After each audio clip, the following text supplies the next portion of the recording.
to start the meeting. I hope everyone has signed in the back and has a copy of the agenda if they want one. I will call to order the meeting of Tuesday, May 26th at 3:30, the Select Board meeting, and we will start with the Pledge of Allegiance. I pledge allegiance to the flag of the United States of America and to the republic for which it stands, one nation, under God, indivisible, with liberty and justice for all. Thank you all for coming on this beautiful day. I appreciate you taking some time out of the sunshine. All right, so we have the meeting minutes from our Tuesday, May 12th meeting. Frank, you were absent from that, but I don't know if you have any questions or read or have any questions about the meeting itself. Questions about No, minutes? pretty straightforward to me. Can I hear a motion, please? I'll make a motion that we approve the minutes from our public meeting on Tuesday, May 12th, as written. I will second that. All in favor? Aye. Aye. Sign, please. I'm going to go off script a little early here. This is for before A. I have been the chair for a couple of years now, and I find that my schedule is getting a little booked. And Bob, you had expressed interest in chairing the select board a few months ago, and I'm wondering if you would consider taking on that task mid-year. Sure, why not? I'd like to make a motion to, after this meeting, if that's okay, since I went over the folder. Yeah. After this meeting, have Bob Thompson take the position of chair of the select board. Julie is the deciding vote. Are you I'll second against it, that? yes, Or? absolutely. No, Sorry. I'm not against it. I'll second that. All in favor? Aye. Aye. Thank you, I appreciate it. No problem. All right, next to the agenda. I would have thrown this at you, but I didn't think that was fair. No, it's like, what are you saying? All right, so our first under 4A is High Pastures HOA and Eastfield Road. And we have some folks that are on the Zoom call. So we have George Noon, Angelo Simeone, and I believe there is a Kennedy on the board, on the call as well.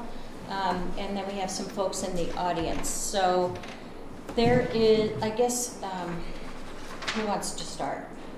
We have a lot of documentation from going back to like 11 years ago. So I want to know a little bit of background. Is Jay here? No. Kevin Bennett? I'm here. Do you want to give me a high-level view of your opinion of what's going on here and what's happened in the past, from your knowledge? Well, in the past, I guess those last two buildings that went in, there was, I guess we all looked at it at one point. John Allen, Jay, I think Pat Kelly was involved too at one point. But we determined that, I guess we were still calling it a driveway. And I guess some improvements had to be done to it, and there was the turnaround or whatever was put in, so the fire truck could turn around and stuff. Mm-hmm. But still, the portion below that never met town specs, put it that way, but it was satisfactory at the time. And the one big thing that happened too, I guess there was a bond like 30 years ago, 40 years ago, for that drop, and that should have never happened. That should have been implemented, and that road should have been built. So anyway, now that there's a couple more lots up there that want to be built, and we're looking at the road. It's definitely not the town spec, and there's water problems. That I was just out there, and I just noticed another big washout, and actually the culvert is supposed to be on the other side of the road. So there's some engineering issues that should be, dealt with. So I talked to the owner, I believe, the last phone call I had, I said, meet with Burr so you can go over what's needed to be done. So, and they're willing to put some money into the road too. But what I believe is that never happened. They never actually met with you so you could go over with what was needed. Okay, and I'm going to read from a letter that was from the to the select board from 2015, that there were 3 things that were supposed to have been done: to extend the existing water main line up Eastfield Road to the turnaround, install 1 fire hydrant at the top of Eastfield Road at the turnaround, and complete the grading and create a turnaround acceptable to the fire department. So has any of that been done to your knowledge? That's been done. All 3 of those. So there is a turnaround acceptable to the fire department. At As this far point, at this point, there is. Okay. Now, when we start that other driveway, that might be an issue. To come off of that, up the hill again. Okay. And Burr, what else do you have to add to that? Yeah, I guess I'll just go back a step 2, only not so far back, but how this came to be was last fall. Someone went for a septic system design off the end of the road, and what I saw was that the road is still not completed per the subdivision plan, right? It was approved in 1985. You make everybody build the roads to road standards. You don't make them build half the road to the road standards and not the rest of it. I think one of the guys online right now from Dana Place is probably curious for the same reason, because this could have an impact on their project as well, how it resolves. But I guess the looking through all that correspondence, there was subsequent correspondence after that, and it's pretty clear that when Jay was reviewing it, he was reviewing it from the perspective of fire safety, from emergency vehicles and those sort of things. And I think it was focused on the lots that were there, and some of the letters even say additional work would be done or widening would be done when additional units were built. So I'm of the viewpoint, just you guys do what you want there. I'm of the viewpoint is that the road needs to get finished as it was approved in 1985. That's what was agreed to. We definitely made a mistake in 2015 by letting them do that. I think we were trying to help somebody out for permits at the time, but for whatever reason, people are now taking it as though that's the rest, that applies to the rest of the lots as well. But I guess my main thing is the road, I think, needs to get finished from where the pavement ends to the end. There are drainage issues. The drainage is presently, we put one of the culverts in there, sends the water in the wrong direction from what's shown on the approved plan. The gravel does not look like it meets specifications based on some of the stones that are in there. So my suggestion has been, I think that from back in March, there's been correspondences. Someone just needs to dig some holes and see if that material meets the specification, and then build the road to the standards. I mean, I'm not sure the grades meet the town standard, meet the standards that were applied then. I haven't suggested that we bring it up to current standards. I'm just saying build it for what was approved in the 1985 plan, and then at least passes the straight face test. And are there 2 lots that are remaining to be built on? Yeah. And how many lots are built on already? Do you know that, or Kevin or Burr? Eric? There's 3. Eric doesn't have anything to do with the HOA. There's 3 at top, from the dirt road on up. 3 lots are already built on, with 2 duplexes and 1 single. Kurt Hagerbosch, by the way, part of the board. So we speak ahead of our board member. Our president's here, another board member, and our attorney. Thank you. Sorry, Barbara. No worries. I appreciated that answer. So, if I'm really wrapping it up, the problem is there's a disconnect on whether or not these 2 lots should be able to be built on before the road and the drainage are taken care of. That's pretty much the gist of it. Right, and I've suggested that if someone posts a bond, so we're sure that the work gets done, Right. then I don't see the issue issuing a building permit for them, as long as we're sure the work's going to get done. But I think if we allow those next 2 lots to get built on, then the town has 0 leverage to ever have that road finished per the 1985 plan, for the 1985 plan. We're just asking for them to do what was originally, promised or agreed on. Okay. I'm sorry. So, I'm gonna hold clarify on, one- hold on, I no. used the wrong number, I apologize, I used the wrong number, I'm gonna try to get it right. There is one additional house that's not part of the HOA, it's at the top of the road, to the right-hand side. I just make sure that's included, I apologize. That should be Okay. included. That's not part of the HOA. And tell me your name again? Kurt Haberbosch. Okay, so I have a bunch of people here that are representing that side of the fence. So who is going to be your spokesperson today? I'll probably chime in. Thank you. Okay, My name is Derek Lick. I'm an Okay. attorney down in Concord at the Orvieto office. I represent the homeowners association. okay. I think this meeting has probably been called because I'm the one that pushed it and requested it. Let me give you my sense of things and why we are here tonight. We are hearing from the new property owner that wishes to construct his home. And he has been in touch with the board on multiple occasions saying, hey, you association need to reach out to the town and do some new things to the road that the town is asking for. Our understanding and our view is that there is an agreement between the town and the developer of the lots previously. In 2015, you read from the letter.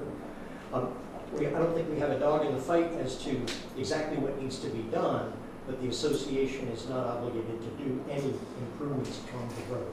We own the land on which, the association owns the land on which the road is constructed. The folks who own the homes have the right to go and do whatever they need to bring the road up to town spec. That's what's necessary. Our view is that we think that the letter governs. Whatever was done in 2015 stands and it applied to all of the lots. That's our understanding. At least what we've been told through the groups of folks that were involved at the time. And what we're concerned about is that the town is now coming and saying, now you need to do something different and something else than what was agreed to in 2015. So we share the concern of the property owner that the goalposts are changing as to what needs to be done. But again, our view is whatever needs to be done, it's not the association.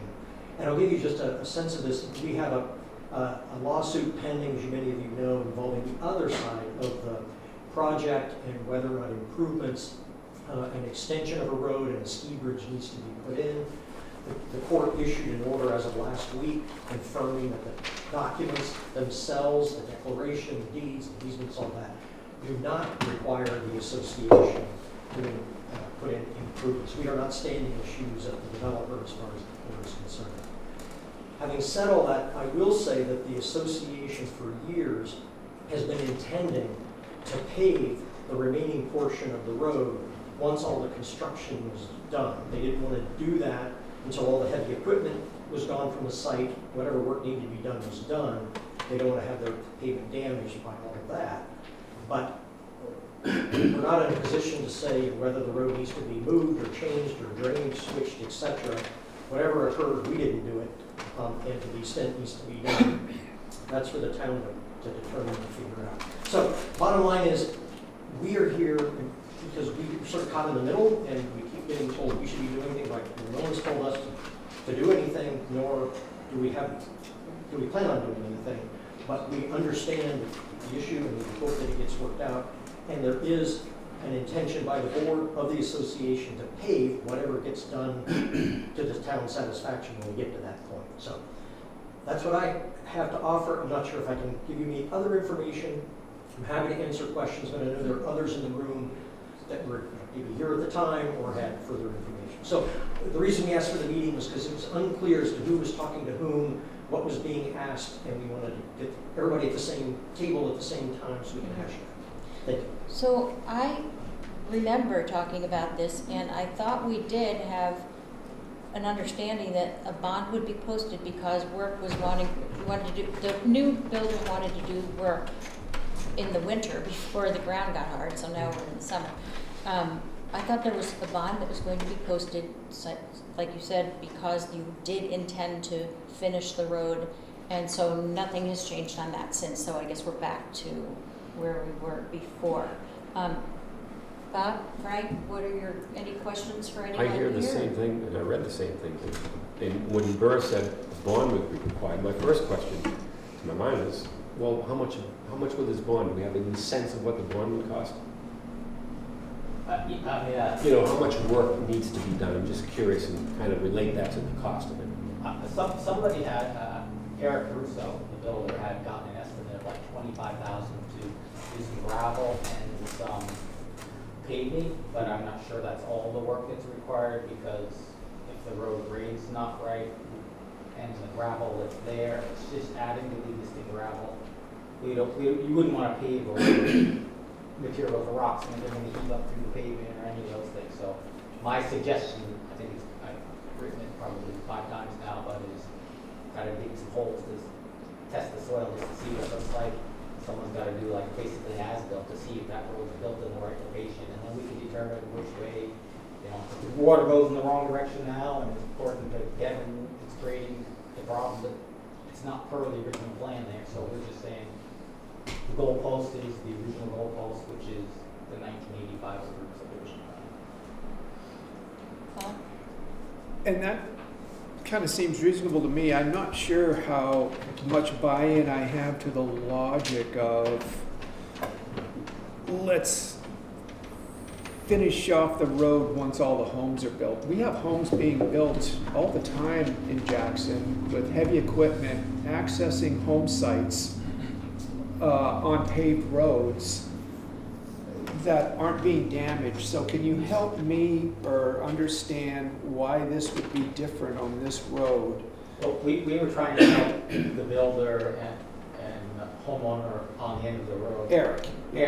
And whoever the owner of the lot is, because he was trying to build, we wanted to start, dig the foundation and rough in the driveway in the I winter remember time. that. But it was, you can't do the road work that time of year. It's too late to get paved and too late to do, ground was frozen in the road. So we were trying to help out, saying, look, if you want to start then last fall or last winter, give us a bond so Yeah. we know it's sure it's going to get done. Right. But now we're at the point where we could reasonably expect the road to be finished. I mean, the letter was 2015, so that's 11 years ago, and I'm hearing culverts are failing, washouts are happening. Sounds like the 1985 town standards currently aren't being met by that road. So I'm of the, and I'm concerned to hear things like, once we allow the building to go on, we lose leverage.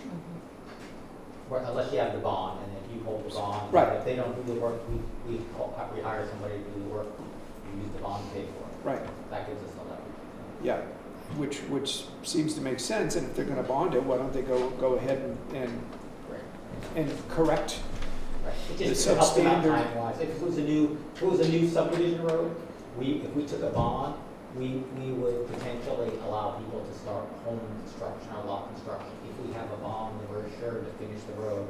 The goal is we don't want somebody to end up with a lousy road, you know what I mean? Yeah. Basically not being able to build on Right. the lot, so. Right, Well, and the public safety part of it is, making Correct. sure that any responders can get to the end of the road as well. So, did you have a comment? Hi, Dave Kennedy. No, hold on. Okay. Behind, go ahead, David. I'm the HOA president up at High Pastures. So I think there's a couple of things that are going on here. One, you guys, and not you three sitting at the table, but the town repeatedly let that bond for that road disappear. So I don't understand, and it was for, I think the last time go around was for financial hardship. So I think the town, the onus is on the town for letting that bond draw. The other thing is that the town approved that road when that development first started off in the 90s. The town approved it again in 2015. And you can't tell me that nobody's from the town's not been up there between Burr or Kevin to see that where the culverts were. We did not put them in. So I'm going to be honest with you, the town seems, as Burr said, it sounds like a little bit of backdoor favor went on here so that those lots could be sold. In the letters, it talks about 5 lots. This is the last of the 5 lots, the last 2 of the 5 lots. So, Selectman Thompson here did approve, because his name is on the letter. So it's 5 lots. The town had went up there multiple times to inspect what was going on, and it was approved. And the town dropped the bonds and let the bonds disappear. So that is really on the town. I don't understand how the town can come back 10 years down the line and start demanding that bonds be done, that coring samples be done, when they were up there and approved what was there. Well, I think the answer to that is because that one of the lots is potentially wanting to be built on. So, did you have some comments? Well, and to that point, Barbara, those lots were included in that. That lot I want to build on is one of those 5, so it was approved for. To your point, also to follow up on that, the comment about the washout up there, Kevin, I know you were up there today, so that washout, that road was stable, completely stable for the last 2 years, until there's only one reason that was washed out right now. We had a solution in place that ran the water coming down that hillside through the culvert, through the ditch that's already there, and the culvert that already exists, but it's on the right side enough from the original. I don't know if it's one that was approved at the time, back in 2015, and it was stable. Until 2 months ago, Black Mountain Community Corporation drove their vehicles over the top of that and destroyed that ditching and made those ruts that you saw this morning. And all the rut, and so immediately did exactly what we expected. It ran all the water straight down the road and washed it out. So the road itself has been stable in a condition that was identical to what was approved in 2015 for quite some time until that happened just 2 months ago. Is that something that's going to have to get fixed at some point, and that's a discussion. But that's nothing to do with this particular item. In other words, the solution was there and evident for years. So anyway, that's just what I want that to get. I hate to see that offset conversation to go in different directions. What was there stable? Sir? Can I clarify something to my understanding? One, I don't believe, I've not seen anything that has said the road was approved beyond where the pavement ends, ever. Even back in 1991, when they asked the bond to go from 1991 to 96. When the latest work was done in 2015, I, as the town engineer, was still the town engineer then, was never called to see the construction or the drainage or anything along those lines. So I didn't do it. I'm not saying the road agent, whoever the road agent didn't potentially do it at the time, but at least as far as I know. And in all of Jay's correspondence, he was pretty clear that saying he's reviewing this as a fire chief from fire access. He's not reviewing it from a road perspective, a road agent. It's not his, that wasn't his job. So, you know, there's other issues with this too, but we got to go on the line. Yeah. Do the selectmen normally sign off on the roads, or is it Burr? Like, why do we have a failure of chain of command here as to how things get signed off? Bert? Yeah, no, I mean, with most new subdivisions, I'm hired to review the plans, and then I'm hired to inspect the road, and then at the end of the construction, once it's built for plan, I write a letter saying the road has been built, you know, to the road standards. In this case, this occurred before my time, and then the work stopped effectively in like 1990 on the road, and there's been nothing other than whatever action that was done in 2000. In 2015, Okay, hold on a minute. no. I want to make sure I don't lose control of the meeting here. Yeah. So I don't want to have conversations No, okay. going No, on in the I apologize. That's okay. I want to make sure that we don't lose track of things here. What needs to happen? Jay, do you have a comment? Well, Burr's absolutely right. My experience with it, which goes back quite a ways, the road pretty much sat stable for a long time because of back in the 90s, like Burr says, everything got screwed up with the bond and it didn't get, the turnaround never got put in, the road didn't get extended, all of that. And then around 2015 was when 2 or 3 condos got added, and that's when things picked up. So that's absolutely, the majority of it was way back in the 90s where things really got messed up. Jason, do you have any thoughts, or are you good? I'm good for now. Okay. Thoughts, comments? Well, the Hold on, Chris. roads got messed up, or everything got kind of out of whack, as you say, in the 90s. That makes it Frank's fault, not mine. I was waiting for that.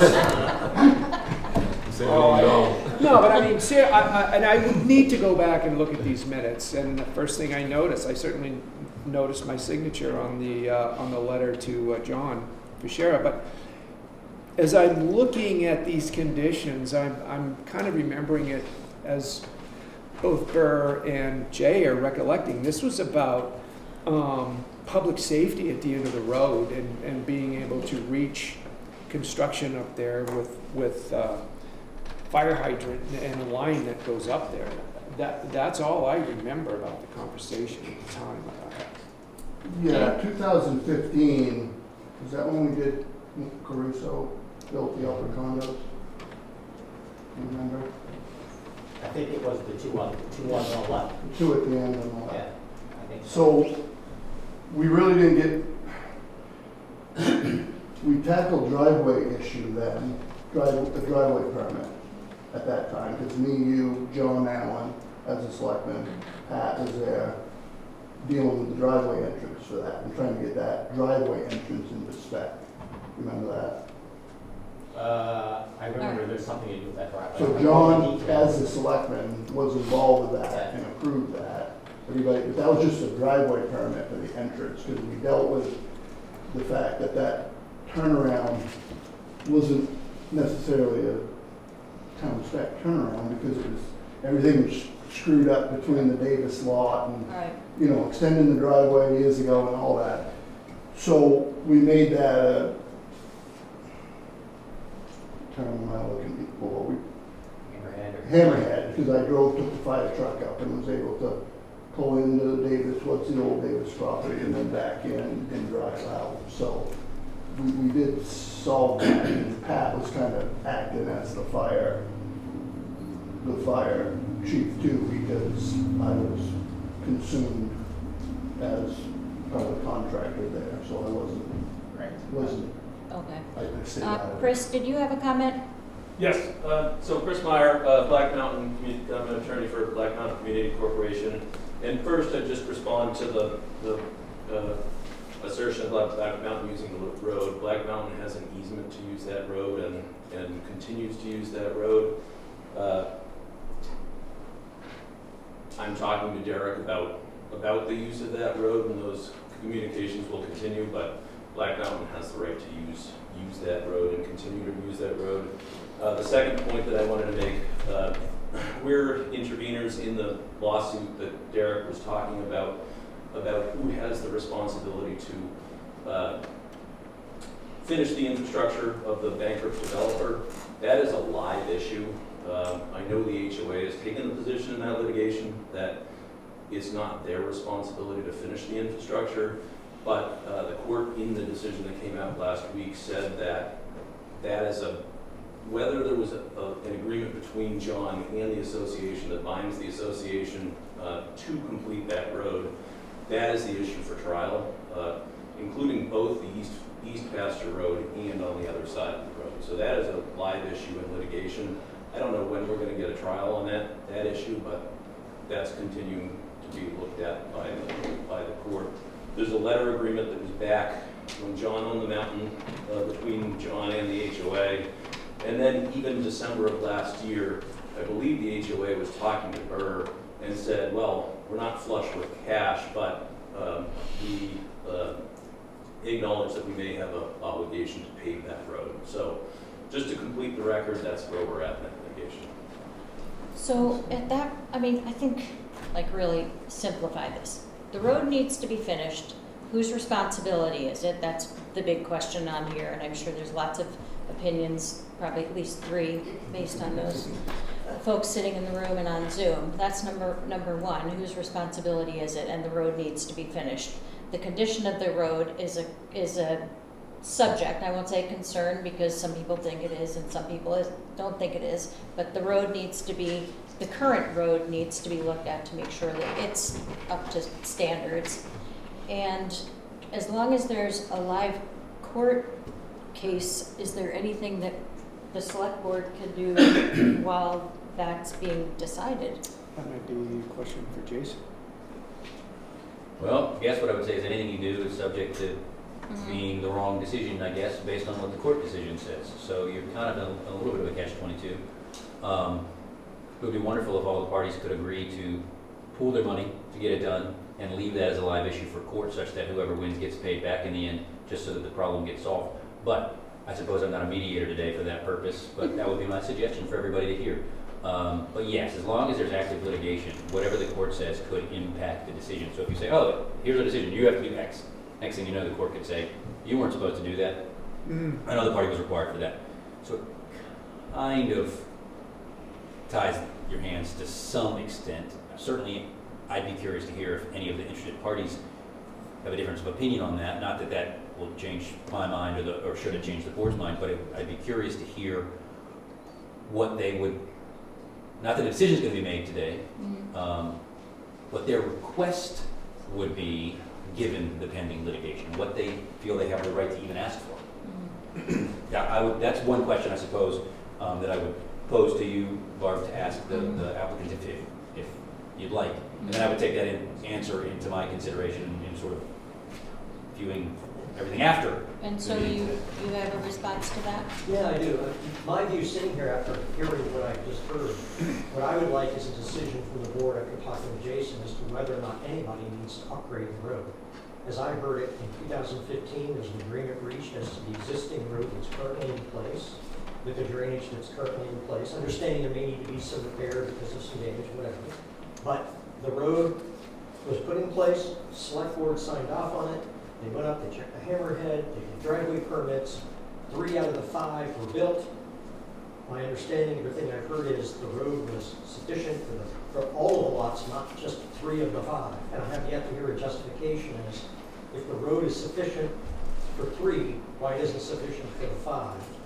And my view is the easy way to solve this problem is to say the town requires no new upgrades to the road or changes to the road given beyond what was done in 2015 by agreement of the town, with the understanding that the association plans to pave the road once it gets, I'm sure there'll be some minor repairs done. I don't know, I haven't been up to see it, but I understand there's some washout now. But that's my request, is that ultimately the board make a decision.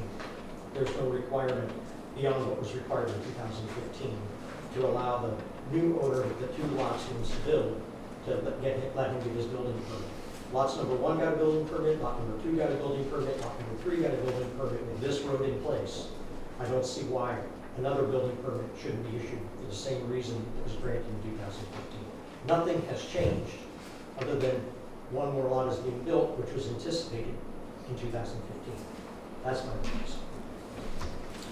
And I'm sure you'll have to talk with Jason about that, but that's my view. Yes. Yeah, so I'm going to direct it to you, Barb, but obviously this is really for you here, which is a follow-up to that, which is obviously sometimes semantics is annoying to everybody when we're talking about these things. But the question of does the road need to be upgraded, I think I hear in your question that if the answer that it doesn't need to be upgraded is yes, it does not need to be upgraded, that does not necessarily mean that there does not need to be additional work to the road to sort of fix any significant repairs and also ultimately pave it. So I just want to make sure that I understand the request and that the board does when they I think that's right. And this is where it's a little frustrating for us at the Homeowners Association that we're being told something more needs to be done. First of all, our view is, well, nothing more should be done because it was done as agreed in 2015. But we've got a little bit of a moving target. Well, we're not quite sure what will be needed. There needs to be some test borings. There needs to be some drainage plans. And my view is, I think it would be repair what is there and pave. But that is just me without having seen it. My understanding, just hearing from third parties as to what's going on there. Do you want to let her speak first, or you? I'll be quick because I do want to hear what Burr has to say, but it's my understanding that at one point in time, the 1985 standards were met and they no longer are. So I I think that's what I'm hearing. Say that again? The town standards from 1985 are currently not being met, is what I heard earlier. And at one point in time, those town standards were met? No. And, Only okay, for the section of the road to where the pavement ends. okay. It's from the pavement on is where it was Got it. effectively a driveway. And now we're looking at washouts, and we did end up with a fire safety solution for that road at the time, but that was Turnaround. never 10 years. expected to be the hammerhead That was the and the water lines. But that doesn't necessarily mean that the standards are being met on that road, correct? I mean, the culvert I'm hearing about, the washout I'm hearing about, I mean, these things happen. Yeah, I'm not sure the road width is the required width for the, you know what I mean, the required Okay. width of the road even. Mhm. The grades of the road, I'm not sure where they are because I don't think it was built to any grade, so. It Yeah. can impact the driveway off the end of the road too, because if that cul-de-sac comes up or something like that, which would help those last 2 minutes on the left Yeah. to beat the grades, that's gonna change what the grade is for the driveways that are gonna be built off the end of it in the future. But I guess one thing I just want to say, if I can, sorry, Yeah. one quick thing is, I think since last fall, since this came up, the driveway thing, I've been really, really consistent, at least from my perspective, that the road needs to get built to what the plans were approved in 1985. And that's the bottom line there. However you want to do it, that's great. But that's what's got to be done. So. Yes. My clarification of that is, that may have been true up to 2015, but once the select board agreed to the road as it was in place and approved 3 lots in the current condition as the agreed condition in 2015, that spec no longer is in play. It's what the town agreed to in 2015. You can't have an agreement in 2015, everything is fine, and then 10 years later come back and say, nope, that agreement no longer is in place, we now must do another spec, a different spec, something different than what we agreed to in 2015. I disagree that that is appropriate. But I think I disagree with that because the intent was to finish the road all the way up, regardless of how many and when the lots were going to be built on. So There it was, has not been done. there was no agreement with respect to that. What was done and what was approved by the town is what was installed at the time. The association's paving is on its own. They plan on doing that on their own. There's no requirement in 2015 that that road be changed in any way from what it was, nor that it be paved. Period. Kevin? I'd like to make a comment. Right now, the 2 lots up there, it's probably about 5 acre spot. Mm-hmm. Right now, like half of it's wooded, half of it's not. The part that's not wooded, it's grass. So when it rains, it all goes into the ground. It comes out, the groundwater and everything else. The minute you start putting a house or 2 houses up there, that's all gonna change. There's gonna be a lot more runoff, especially when you start to pave driveways, roof runoff, lawns, landscaping. That all has to be like engineered or whatever, and all that water is gonna come down to where that road is now. Right now, it's not gonna handle it, I'll tell you right now. The left side of that road is already washed out twice. The last time, Jay put boulders in there, so the boulders don't run off with the water that goes down that culvert. So, like I said, you need to look at that road and make sure that the culvert that goes underneath, the runoff, where the water goes, everything's up to the town, because, like I said, you put 2 houses up there, I guarantee you there's gonna be issues. Because right now, like I said, the trees and the grass and everything's just going into the ground. It's steep though. I mean, everyone should go up there and take a look at it. Yes. If I may, I do have a question to help me clarify the HOA through Attorney Lick's opinion, which is the question, or is the issue, and it sounds like it is from their perspective, that the letter agreement from 2015 essentially amends the 1985 approval. Is it as simple as that as far as what my legal analysis would need to be on behalf of the town to be able to get towards a response for the HOA? So I don't know if I'm oversimplifying the question, but that to me is what I'm curious about to hear from the HOA, if that's kind of their view, that it amends the 1985 subdivision approval. And you're shaking your Yeah, head that yes. is true, Jason, that's the way I read it. Okay. And I guess I go the next step and say that given that the 3 other lots were approved and permits were granted based on the road that was in existence, that shows that it's sufficient by the town for the lots to be built, which is what was planned in 2015. Was the road paved prior to the 3 lots being built? No? Well- So it was paved after the Well, 3? I should be clear, I'm not sure when the So the, current so paved the, portion. so the road, the units that were there prior to 2015 had paved road. Then it was, the lots were developed further up the road, and that has not been paved. But that's what, honestly, the road was already there because it went up to the old Milford property. So there was a single track road that was going up there. When, and Jay, you can correct me if I'm wrong, but I believe the fire hydrant was put in, but the water was already run up there. No. They, I think when John Fischera was trying to sell the lots, he, I believe, paid for the water line, the water main to go up the road from the where it ended at the pavement. Okay. He paid It sounds like it wasn't there to because the letter extend in the water main up so the condos, the land that was being sold, could be sold Could be. to have water. Gotcha. And the right. hydrant had to be put in. Those were the requirements of the letter in July 2015, that the water go all the way, extending the water line, fire hydrant, and the grading and the turnaround acceptable to the fire department. One- So that was 2015. One of the other things that happened there, where the pavement ends right now, that was the end of the road when the whole place went through bankruptcy and the developer and everything went down the tubes. Between 1990 or whatever year it was, 1980 something, when they went bankrupt, and 90 something, Davis before Milford extended that as a driveway to his house. And then that's when that driveway started becoming a road to access the other lots. That eventually, 2015, 2014, whenever they started selling the rest of those lots.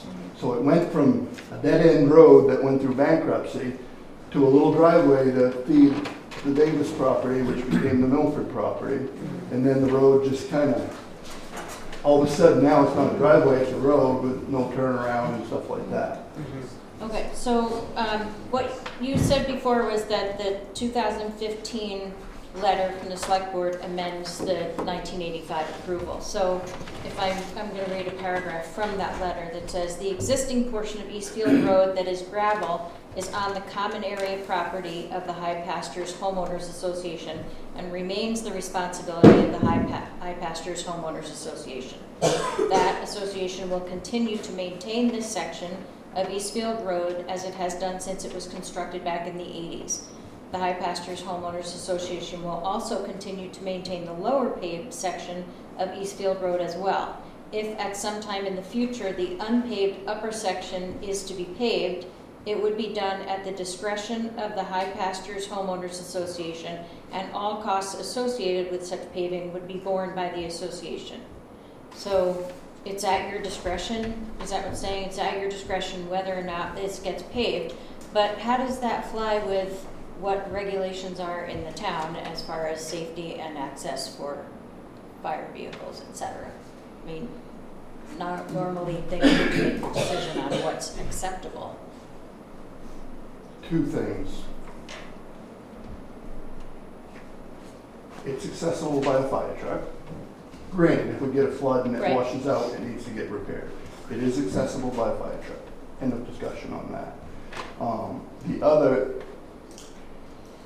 to think that you're gonna get that road to town spec is probably not possible. It's just too short of a distance and too steep. I don't know what I can't remember what the percent of grade is now, but whether that can get to 15% and still maintain a turnaround, I highly doubt it. So it is a little bit steep for sure, and I don't think that that's fixable no matter what we say, but it is accessible with a fire truck or an ambulance. Any questions on? So you're that? saying you don't think that there's any further work to be done there other than just paving it? That Well, won't there's probably matter if we repairs, or do maybe, pour? I haven't seen it lately, but whether there's a culvert full of sand or something, I don't know. It's definitely been a mess because of the way, when it went through bankruptcy and everything just halted and everybody really ignored it and it never got built the way it was supposed to get built. And now you got landowners that are stuck up there with a non-spec,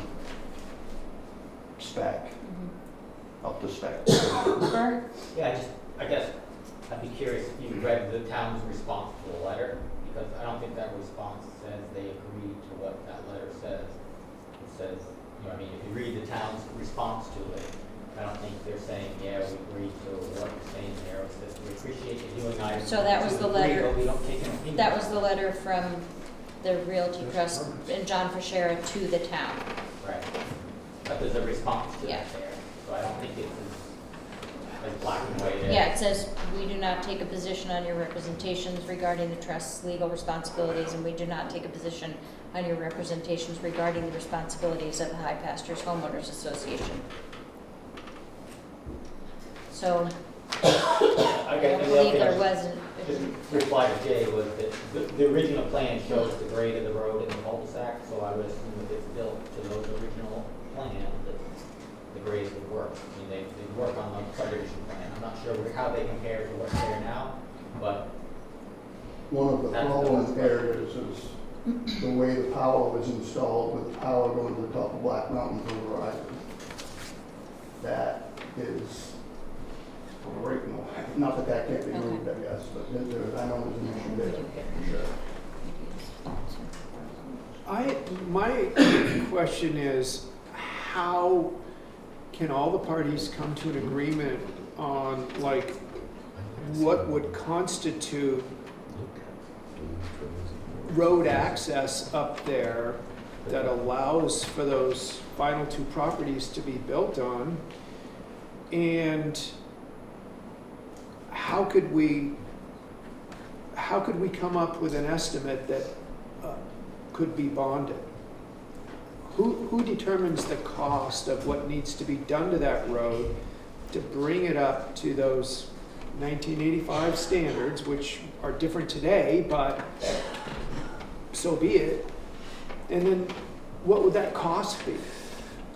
So normally, if it was a new road construction, there would be an estimate based on the construction plan. So the engineer designing it would prepare that bond estimate, and then the town would review the bond estimate, and we compare it to standard prices, and that's how the bond would be established. For an existing road, which kind of is almost the situation here, existing situation, the road standards say you need to do an as-built. We don't know where the grades are. Does the road have to come up 5 feet or go down 2 feet? We don't know yet, so nobody can put their arms around it yet. And does the gravel meet the ground standards? So we meet the standards. If they don't, do we have to dig out the gravel or add more gravel? We don't know that. So usually the first step is you have an as-built done of it that surveys the grade of the road and where the utilities are, so we can make sure we're not digging into utilities or whatever they are, and figuring out which way the culverts are going compared to where they were supposed to go. And then we can, then we can put our arms around exactly what the cost would be, exactly how much work needs to be done. We meaning you, as Yeah. a town engineer. Exactly right. Usually they have an engineer that proposes something and the town reviews it. Yeah, okay, thank you. is that something we want to invest in as a town, though? Based on the current lawsuit or trial? Yeah, we got live items, is I think what they were described as, and I don't know that we have appropriated money in the No. town engineer's budget this year to do that kind of work. I'm not sure what that cost would be, but I mean, normally it's the developer, so the homeowner association, whoever owns the road, is the one who hires the road engineer to do that work. okay, And then the only work for us is to review it once they're done. They'll come forward with a proposal saying, this is what needs to be done to finish the road, and this is how much it's gonna cost, and then I review it to make sure it's Okay. reasonable. And So Bert, there's not that too will much take of my time typically. That's okay. okay. And Burr, that'll only take you 5 minutes or so, right? Once you see it. Yeah. I'll find out. Yeah, it seems we come full circle, which I think this is what brought us here to begin with. It sounds like what the town is saying, well, we need, on behalf of the homeowner who wants to do the building, get a permit, we need the association to go do some kind of engineering work, create an as-built, stand in the shoes of the developer, figure it all out, decide whether it's a town spec or not, give it to the engineer, then maybe we'll be told what needs to be done. It's our view, well, we don't sit in that role. We are not the developer. We own the land, but folks have easements over it to use it as the roadway. If somebody else wants to go forward and do that, have at it. But our view is we are under no obligation whatsoever to do any kind of upgrade to the road, spec to the road, et cetera. We're not the ones seeking building permit. And that's our position, and I think a proper one based on where we are today. Well, the owners of the 2 vacant lots that have not been built on yet, are they part of the HOA yet? As homeowners, they become members of the HOA. So are they part of the HOA now without homes Yes. being there? Yes. So you don't have any obligation to them at this point because they don't have homes there? That is correct. There's no obligation to individual homeowners to build a particular road or design out or plan a road or construct a road of any kind under the association documents. That is correct. But do you have an obligation to the development, as the homeowners association? No, we have an obligation under the documents to maintain the roads that are currently in place. We have no obligation to construct any new roads or to upgrade roads, et cetera. I mean, which is back to where we started, which is everyone seems to put the association as the one that was the developer. Even when the road was changed and upgraded in 2015, it wasn't the association that was doing it. It was the owner of the lots that came to the town and said, this is what I'm doing, please sign off. And there was litigation later about who was paid for that, but ultimately, the owner of the lot, who was the developer at the time, was the one that was obligated to pay. So who paid for the roads, the current paving that's there, that would have been the first 3 homeowners? Yeah, the current paving that was there was paid for, I think, prior to the other homes being built. Oh, right, gotcha. Going Going backwards, yeah, okay. That's exactly right. I Chris? can just make a super clarification point. So I just want to be clear about what Attorney is saying here, is that John had claimed, you asked a very specific question about who had paid for that stuff before. John had thought the HOA needed to pay for it, HOA thought John had to pay for it. John did pay for it, and then the HOA and John came to an agreement for the HOA to pay John back. So ultimately, it was the HOA that did pay for that road extensions and improvements, hence our now current problem of, do we do it that way, do we do it another way, and that's what's being litigated. But ultimately, the HOA did pay for that stuff part of it through a settlement agreement. Just a point of order, I would please. Mr. Mogensen is a member of the Homeowners Association. He certainly can speak as a single member of the Homeowners Association, but he has zero authority to speak on behalf of the HOA in this forum. Sounds weird, this way, but I didn't understand that. He's not a board member, he's a single owner. We've got 23 other homeowners and 2 lot owners. So just keep that in mind, please, when we're going to Mr. Mogensen for information regarding this thing. I'll sit down. It was just given a little history of the. I know, but that's, yeah, I agree. It's not quite correct. Okay. I don't know if we have any jurisdiction to do anything right now. I mean, go ahead. Whether you do or you're not, whether you do or don't have jurisdiction today in this meeting, I think the reality is there's been so much information presented. Yeah. Obviously, there's a variety of components to it, some certainly very legal, obviously with regard to whether a letter in 2015 worked to sort of amend that 1985 document, which maybe the answer to that legally is yes, maybe is no. I haven't formulated an opinion on that yet. That is certainly an opinion I would like to formulate to provide the board. So I do think that there are a number of things that I would need to review from what I've heard today to at least give some legal thoughts to the board for your consideration before making a decision. Obviously, I can do that as quickly as possible, but I can't, promise anybody in the room that that's going to come by the end of the week or something like that. There's a variety of documents that I would need to review. Obviously, you could sit here and make a decision. Any board is empowered to make a motion and make a vote.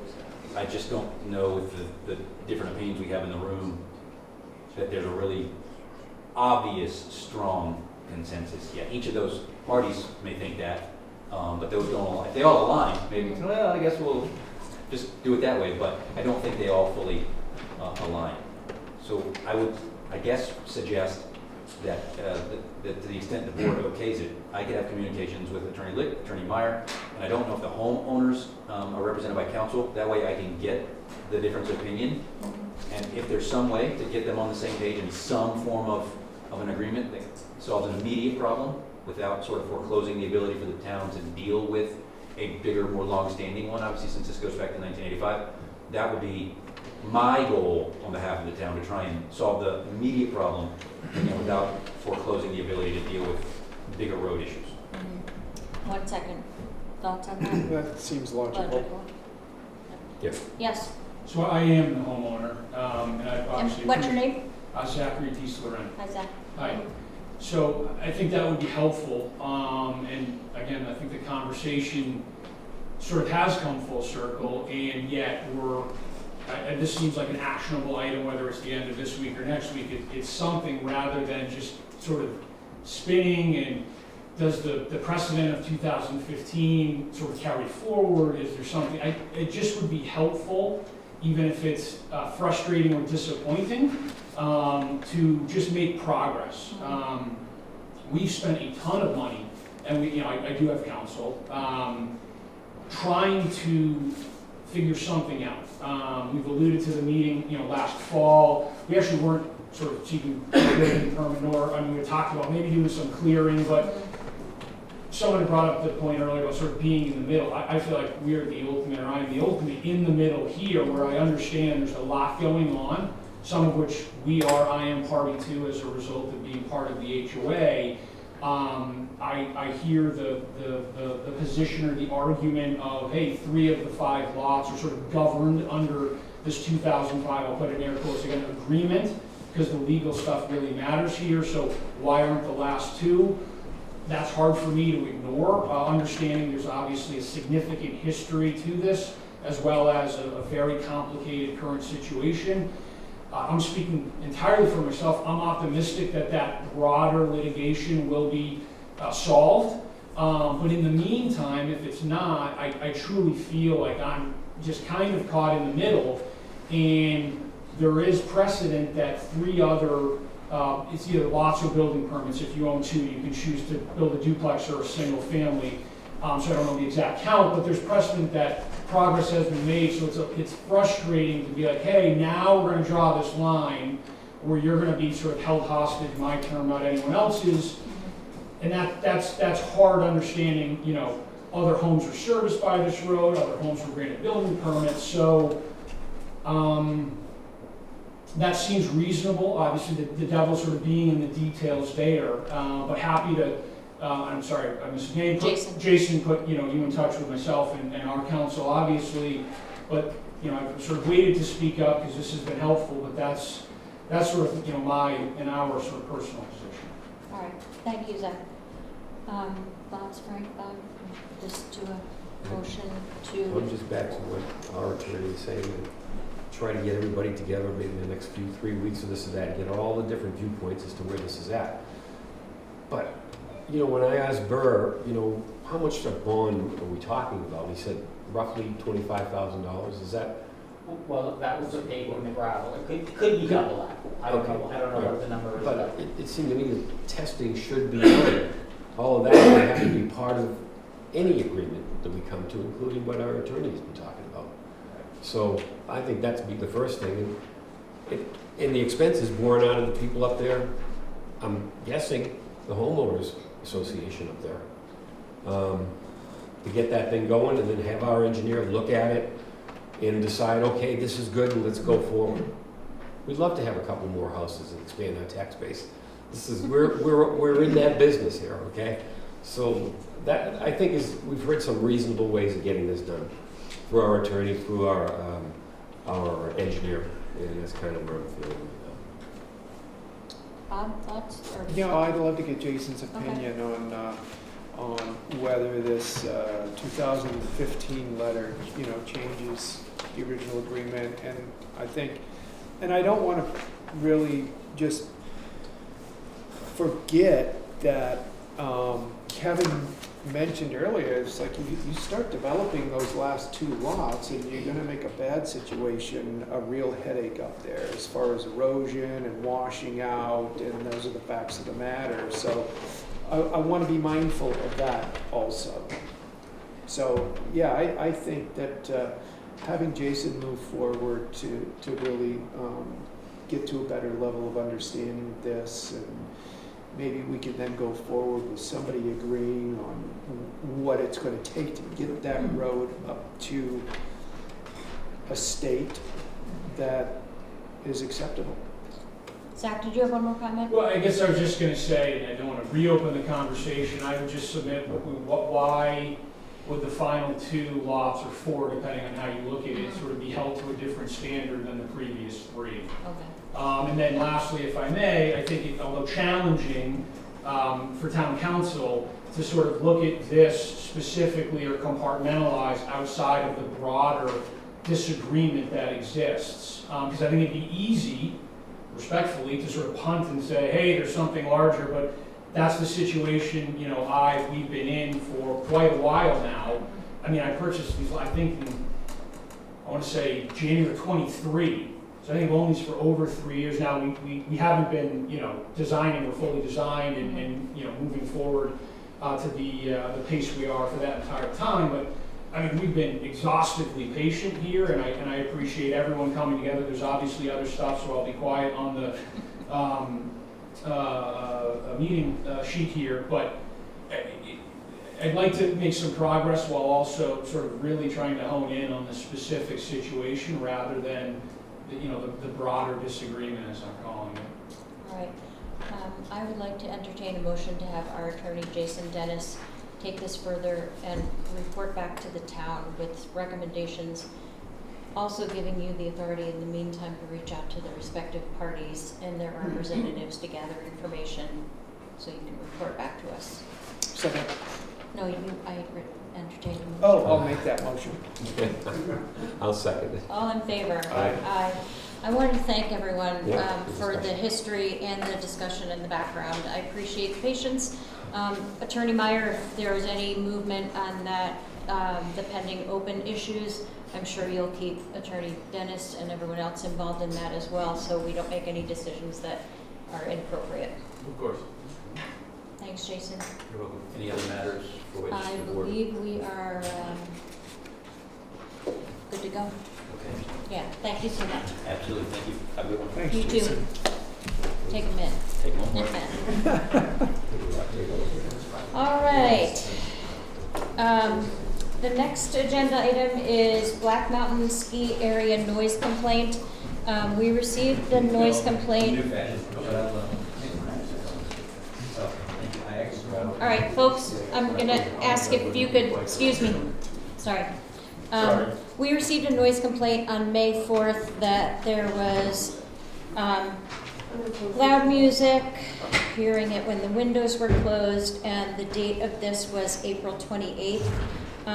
We received this right after one of our select board meetings, and I believe that we made it clear at that select board meeting that noise complaints, without a doubt, need to be reported to the police at the time. So I appreciate the fact that this was filed and giving attention to it. However, the noise ordinances should, noise complaints should definitely be reported to the police at the time so they can make sure that any problems that are happening are addressed if there are any. Any comments or thoughts on that? No. Okay. Black Mountain Ski Area new extended liquor license request. So we have received a request to extend alcohol service at the .16 1600 7-acre space at the summit of Black Mountain with a diagram attached. Be on this list. Okay, so you're asking for an extended alcohol service at the summit of Black Mountain.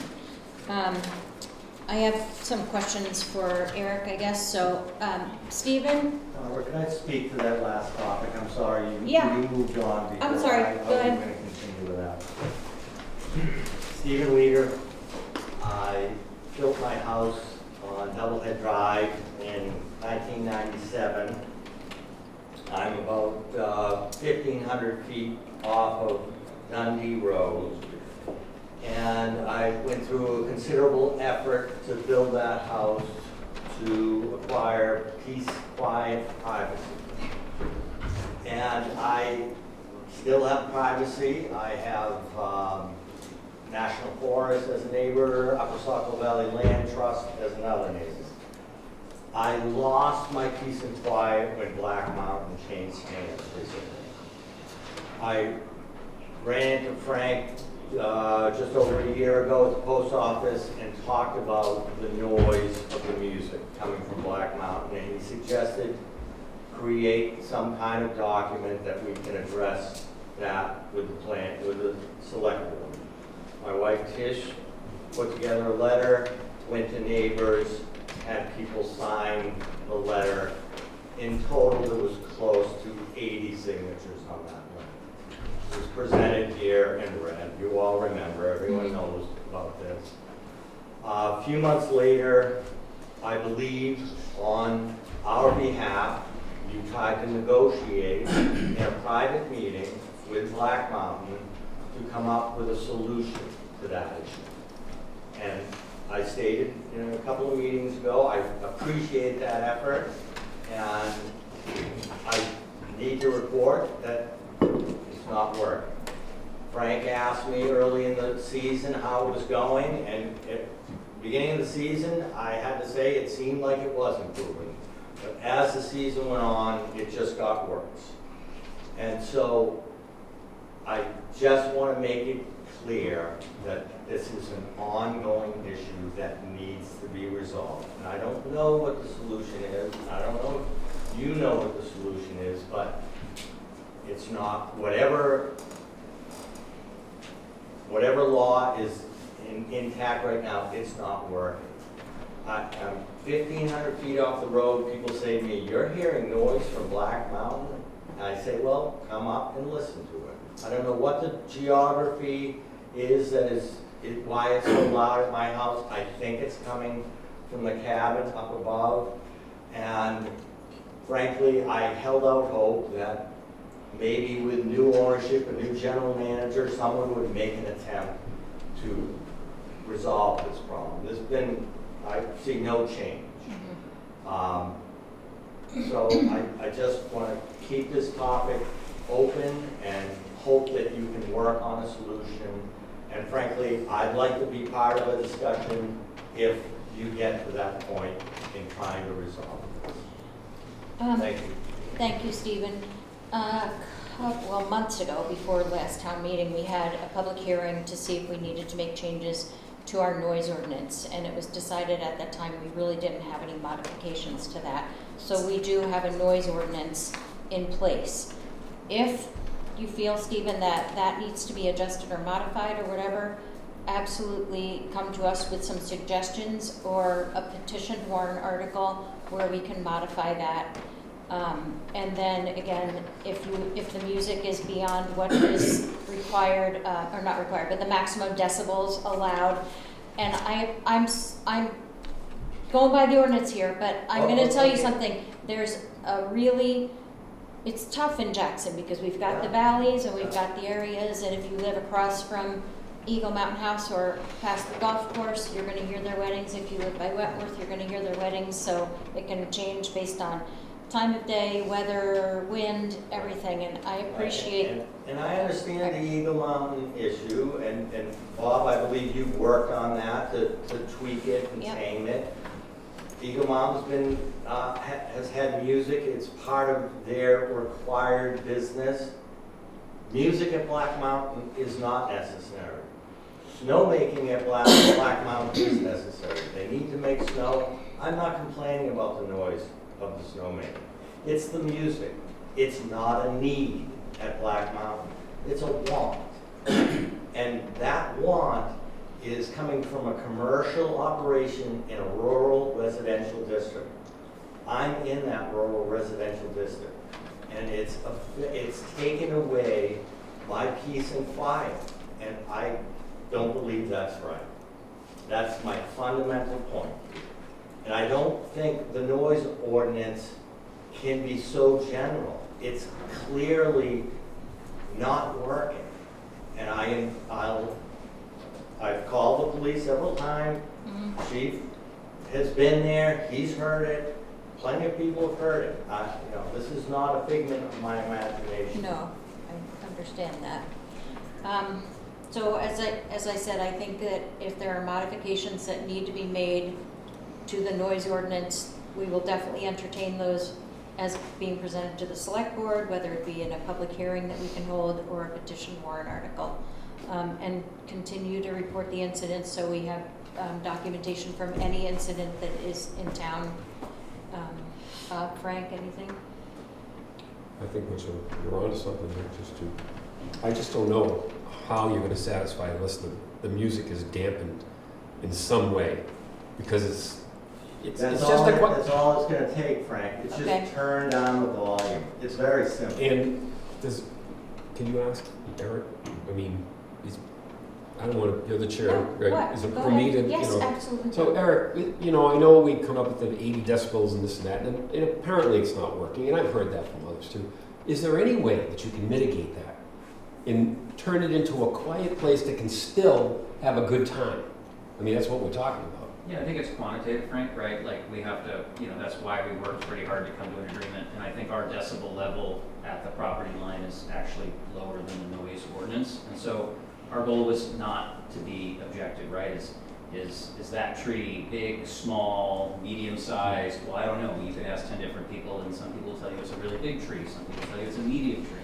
Some people tell you the music's very loud. We've also had a considerable amount of people come back and say, you've done a great job with the music, and turned it down and adjusted the hours.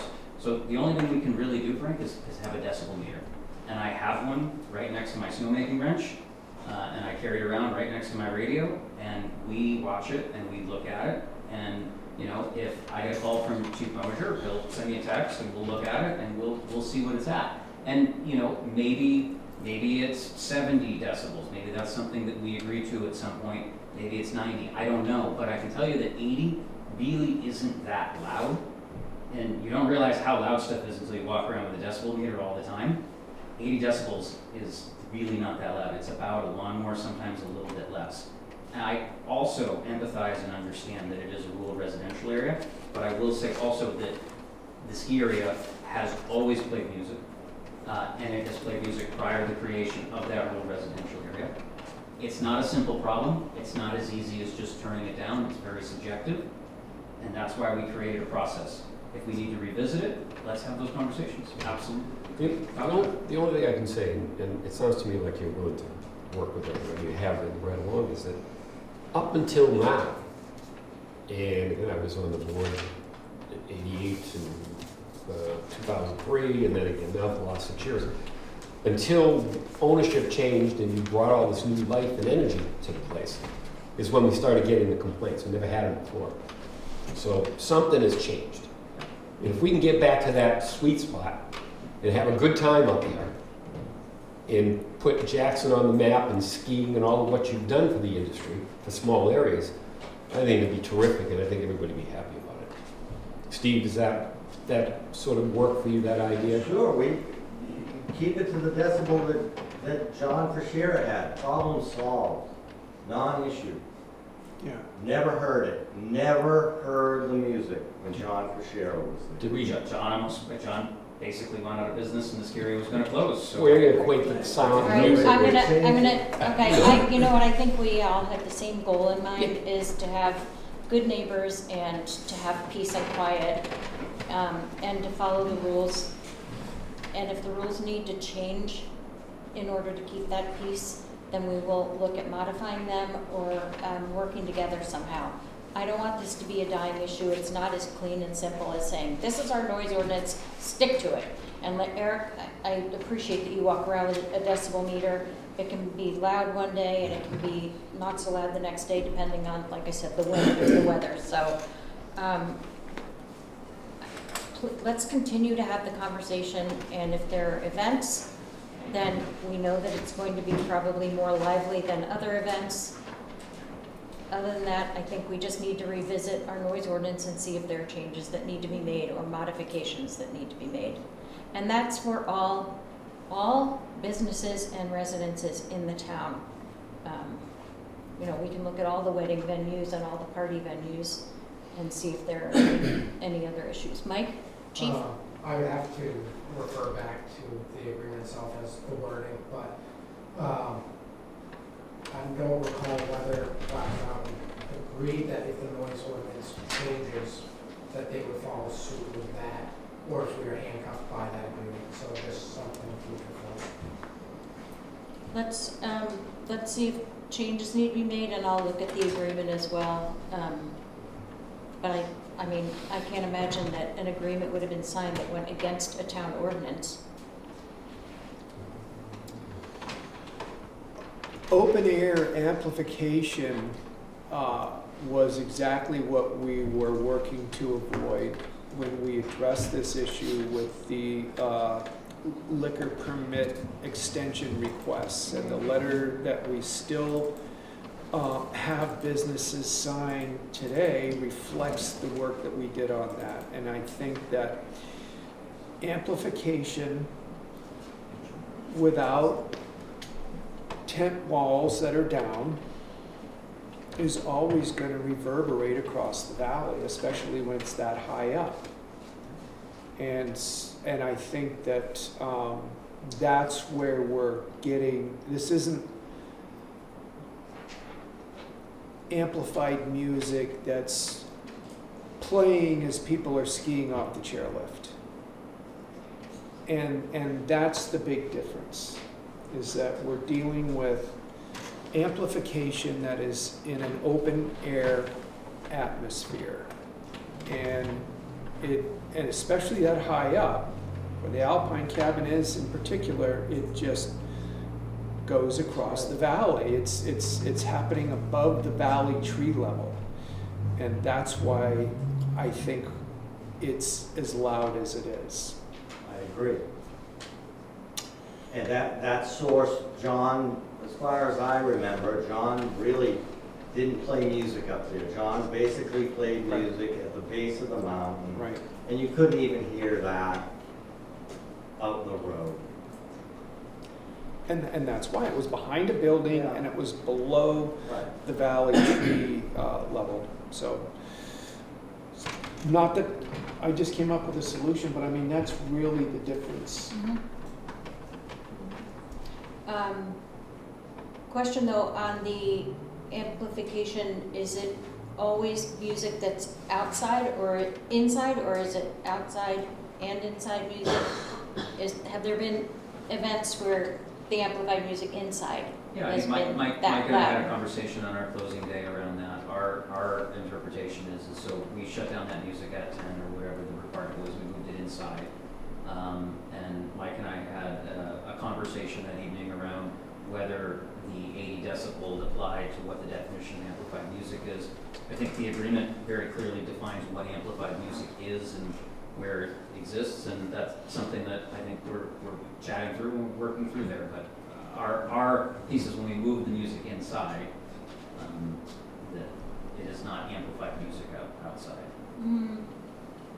I don't know that I necessarily agree with that. Amplified music is usually inside if it's at Eagle Mountain House or Wentworth or anywhere else. It may be inside a tent, it may be inside their carriage house or whatever, but the decibels are usually for amplified music. It doesn't say indoor or outdoor. Mike, did you have a comment? I would agree with you on that part as well, and the disagreement that Mr. Morganson is referring to is the indoor amplified music could still be heard from the roadway outside the building as well that night. And that's one thing that I just haven't had a chance to get back to the board and have that discussion with you guys yet, as far as where you stand with that agreement for another day for that discussion. Well, I mean, we have time of day, so after 10:30, right? Our noise ordinance is 10:30, right? Even though you say 10 in the agreement, 10:30 is the noise ordinance for music, amplified music. Okay. Yeah, I think I agree with Mike. I think it's probably something we should discuss in more detail and we should talk through. I mean, to me, you know, just interpretation and being in a rural residential area, our noise ordinance was made at 10:30 for the reason for our town. You know, we've got a lot of businesses in rural residential areas in the village district, et cetera. 10:30 was made as a reasonable time to stop amplified music. So I can't imagine why inside and outside would make a difference, but. Any other thoughts? Frank? Well, I'm just thinking of Steve up there. You know, it's 3 o'clock in the afternoon, and you're hearing music, and you're hearing it fairly loud. Is that your? That's I mean, that's fine, and that's typically, yeah. Whatever day it might be, and it's something you're just not used to because it hasn't happened before. That's correct. That's all new. So That's right. That's my point. It's new, so it's expansion. yeah. So And it's not necessary for the function of the mountain. Well, I don't know that you or I need to, are the ones that can make that judgment call. Right. Because it's their business, but, I think we're gonna have more conversations on this for sure. And I think also that if, like I said, if we need to tweak the noise ordinance, then let's bring some ideas to the table and put forward to the voters at town meeting. Can I just bring one more thing? Yeah. Otherwise, you know, the noise thing has been something that's been coming up, but I'm hearing that parking has been resolved pretty much. They're getting a good crowd up there. Oh. You know, I've got my chief here nodding, maybe not so much as far as the parking is concerned. We had more parking tickets this year than last year. You had more. Okay, All right. let's stay on Sure. task here. Let's, all right, I'm gonna just. I think cut it efforts have because- been made. No, but I think Yep. Mike's correct, like, we talked about this number, you and I did, definitely, right? There are more parking tickets, but it was more people parking in front of fire hydrants and those things. It was not, we did not have the situation that had existed the previous year and those things. So Okay. I would agree that, you know, it is significant better. Okay, anything else on the noise? No more noise. Okay. Back to our extended liquor request for the summit of Black Mountain. A couple questions that I just had initially. Are there restroom facilities at the top of the mountain? There are restroom facilities at the Alpine Cabin and at the Sugar Shack. So not at the top where you're requesting this extended liquor license area. Are there facilities at all for hand washing or any kind of serving at the top of the mountain where you're requesting this? Yeah, we're not requesting to serve food, we're not seeking a service of food. Just curious if so there's no place to wash hands or any kind of drainage or anything, water? We have the sanitation, anytime we do like a mobile Yeah. kind of champagne toast or those things, wherever there is that, like, you know, if there was a wedding toast or something in that manner, you know, at the top of those. So that's all in line for sure.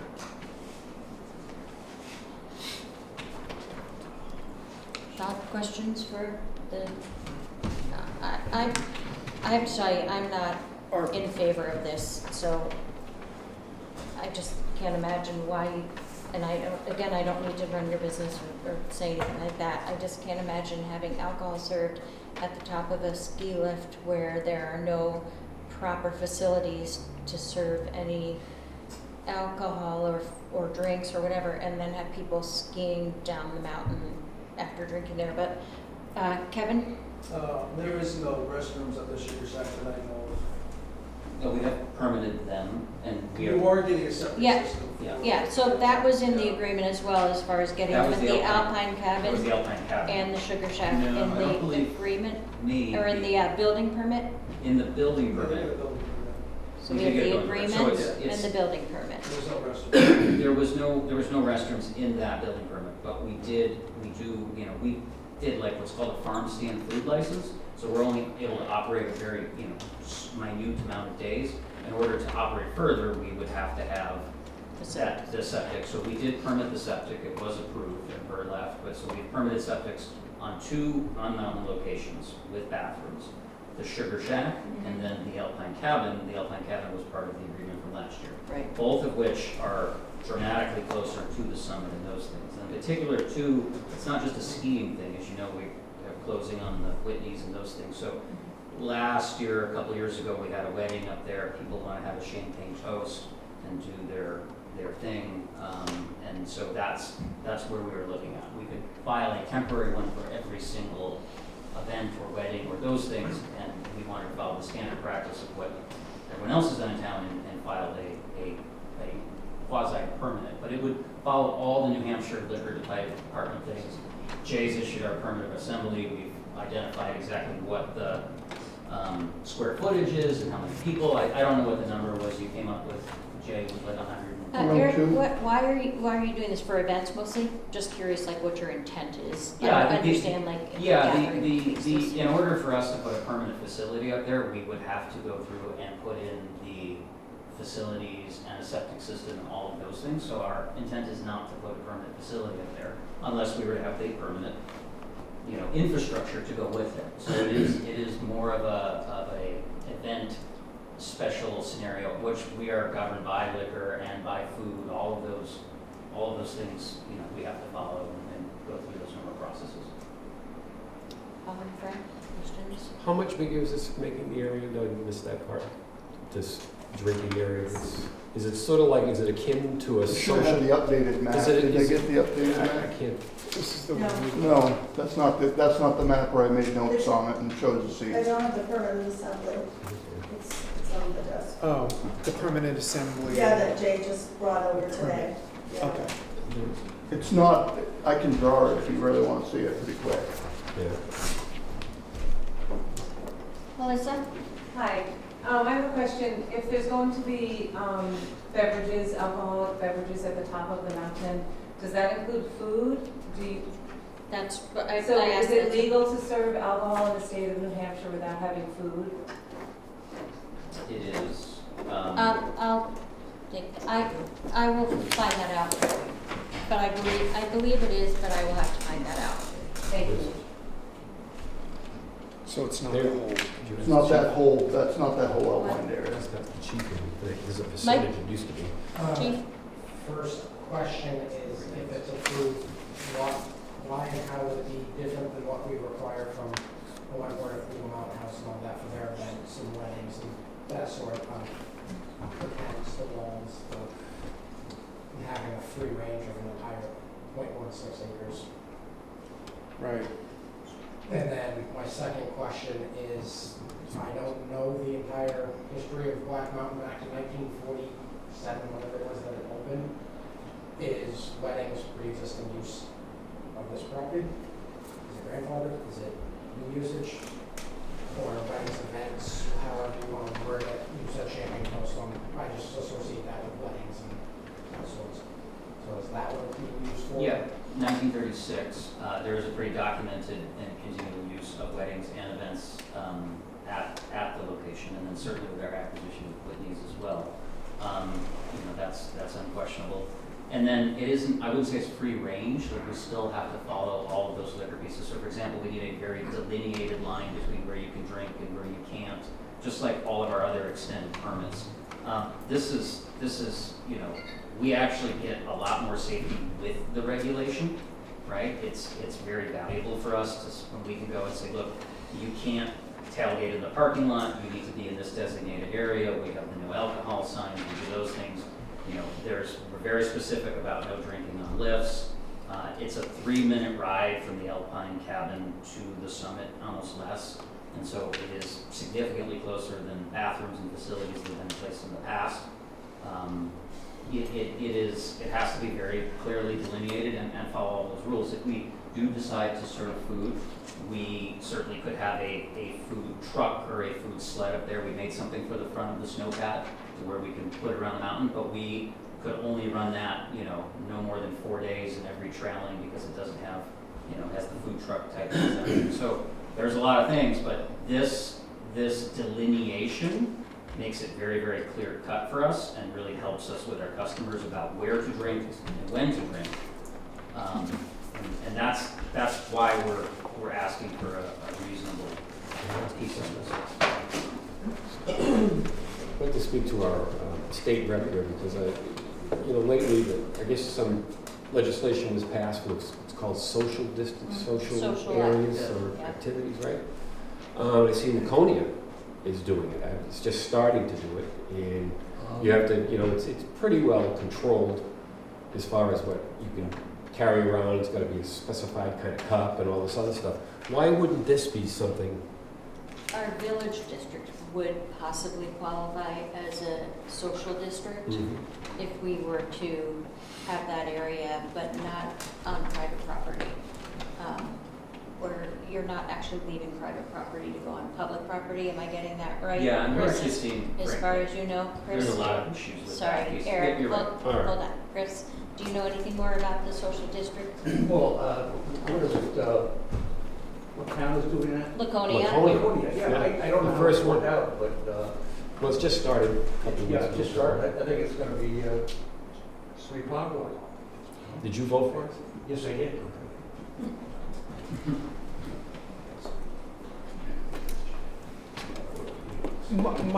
My concerns are being asked to permanently extend the alcohol service up there rather than event by event. And I would prefer to see this start out, there's acknowledgement there won't be restroom facilities at the top.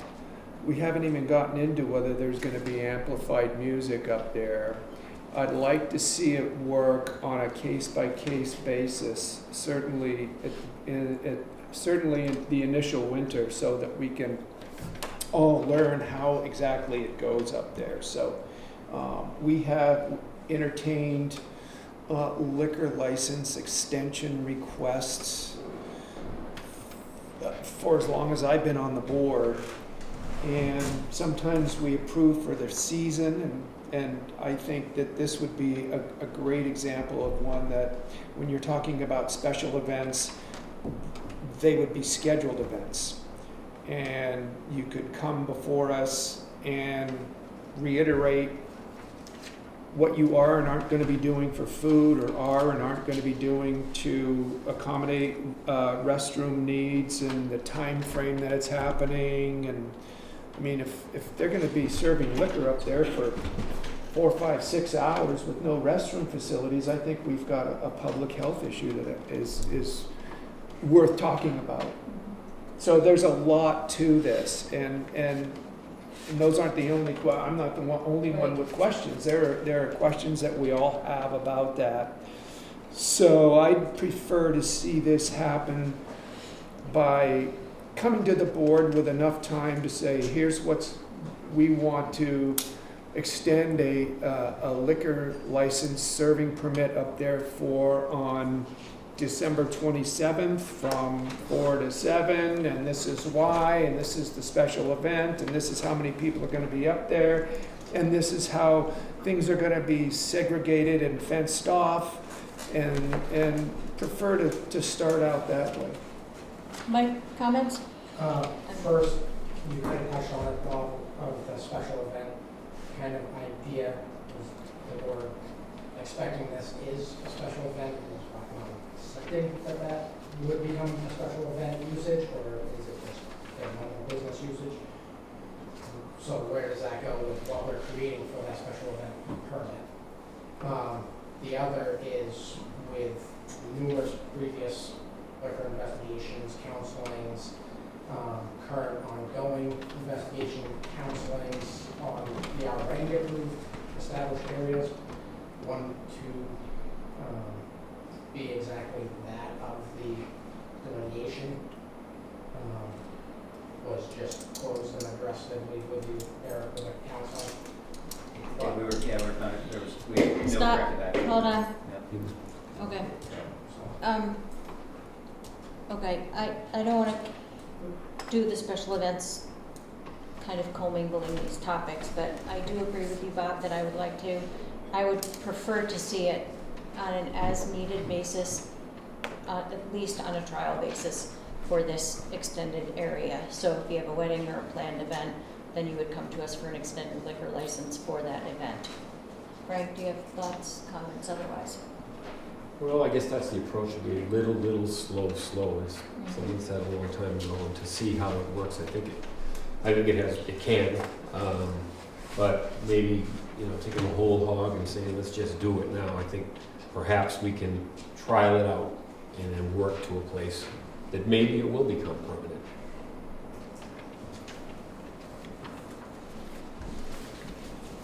someone like to make a motion to not grant the extended liquor license on a blanket basis, but to make it on an as-needed and as requested basis? Yes, I'll make that motion. And I'll second it. All in favor? Aye. Aye. All right, 2026, Emily. Yep. Wake up. You would need us to sign off on your updated work on the hazard mitigation plan. Yeah, it's an annual review process, just sort of looking at specifically the action items and what we've accomplished in the past year. And it's pretty exciting to have 30 action items. Yes. We've actually completed 3 and almost 4.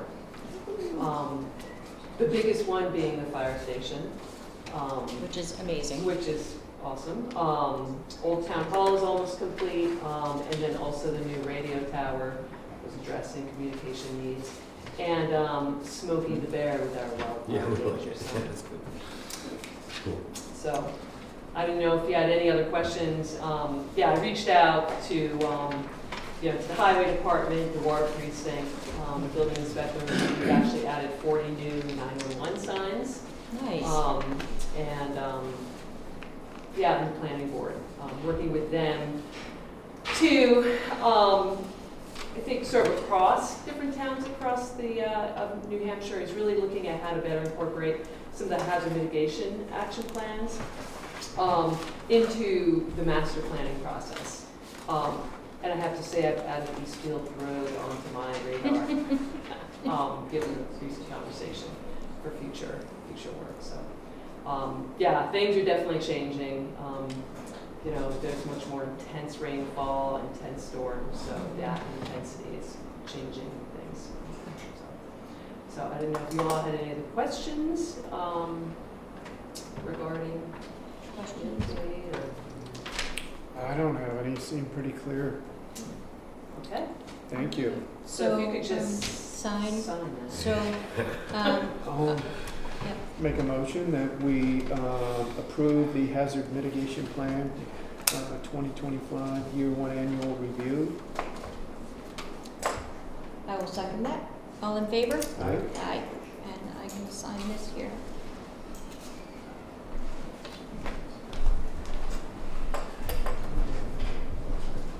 Thank you, Emily. This is very appreciated. You have a lot of stuff to go on. It's a big document. Yes. It definitely makes it easier to do the update of the next hazard mitigation plan. Yeah. Reviewing it each year, that was. All right, old fire truck. Thanks. Thank you, Emily. This is our oldest fire truck. 35 years old now. Something like that, 89. So you have a recommendation. I know you used it recently on the forest fires. So the 2 recent forest fires, we chose to use it so we wouldn't put the nice new one in the woods. Actually 3, 1, no, 2, something like that. Worked out well. I think Jim is planning on using it to wash the $1 Million Bridge. Amongst the That other had a lock bridges. on it this morning. Or last night. No more lock. There we go. Okay. So I did, fairly recent, maybe a month ago, I did get the company Brindle Lee in Alabama that it's for sale at. They had a buyer that really wanted it, or at least that was the impression that come across. They ended up buying, and they sounded like they were willing to pay pretty good money. They ended up buying them closer because they were in Colorado. So I was at least a little bit positive that it's still got interest for something that's been for sale for a while. So I was happy with that. That's kind of where we're at right now. It's hard to sell as a fire truck because it doesn't have an automatic transmission, basically. As you guys know, nobody's really been willing to, we haven't been willing to just give it away for 25 or 30 grand because of what the highway can use it for and what, other things. So that's kind of where Did I'm you at right now. approach the other towns in Maine?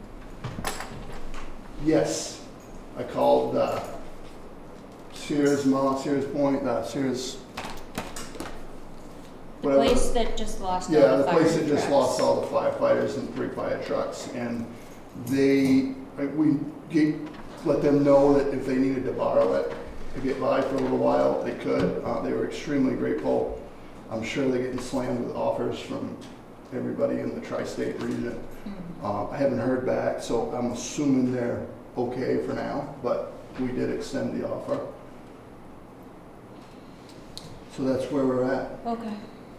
I'm sure you have a bottom line in your head, and I don't want to put it on the tape because then you might get something right. Correct, yeah. But keep us posted every once in a while on action. Yep. And Yep. if you do get offers, maybe run it by Bob as your liaison and just Okay. so we can make decisions. Yep. Sometimes you might have to part with it for a little less than you want, but if we're using it, Yep, that's yeah, also we can good. get together and talk about that, for sure. Okay. Yeah, just what are your druthers? Would you prefer to just keep it and have it?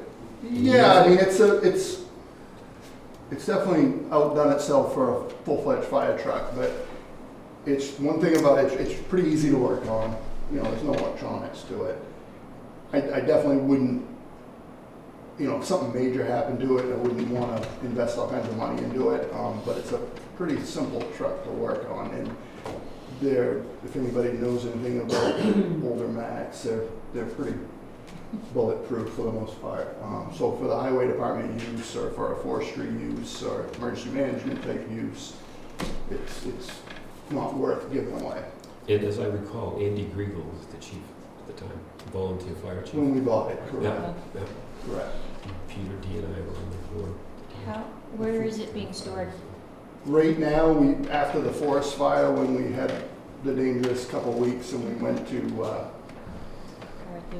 Hart's location with it, we stuck it in the old highway garage bay for now, which the ambulance, the mass casualty trailer that belongs to the state is in there Right. too. Okay. That's in there right now. So we've basically, between what Jim has done and what I've done, Gray's Inn is extremely free and a little more clearer, especially for one of the discussions coming up Yeah. about school bus parking. Okay. All right. Do you Keith, need me let's for that? Because I postpone. gotta go to fire meeting. No. Okay. Thank you. Thanks, Jay. Conflict of interest policy. Bob, do you want to touch on that? And bring John? The conflict of interest policy, I didn't think I was doing both of these, but I ended up doing both because I did the wrong one first. Which one did I do that I wasn't supposed to? The special events? No, the conflict of The interest. conflict of interest But that's policy. fine. But it's Great good. job. Which one? It was Conflict of interest policy. just something that we had a couple of templates we worked from, and just basically came up with 11 different elements to a very simple small town conflict of interest policy. And I think this one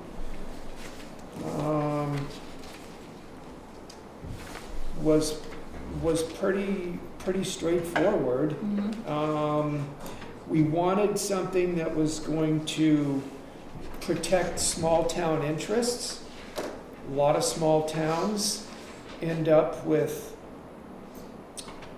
part-time employees or people doing side jobs to make a living wage that are interacting with virtually all and any business in town, and we didn't want it to be such a constriction that somebody was going to be limited as far as what they could do on their personal hours outside of their job hours, and so we wanted to consider that also, and further define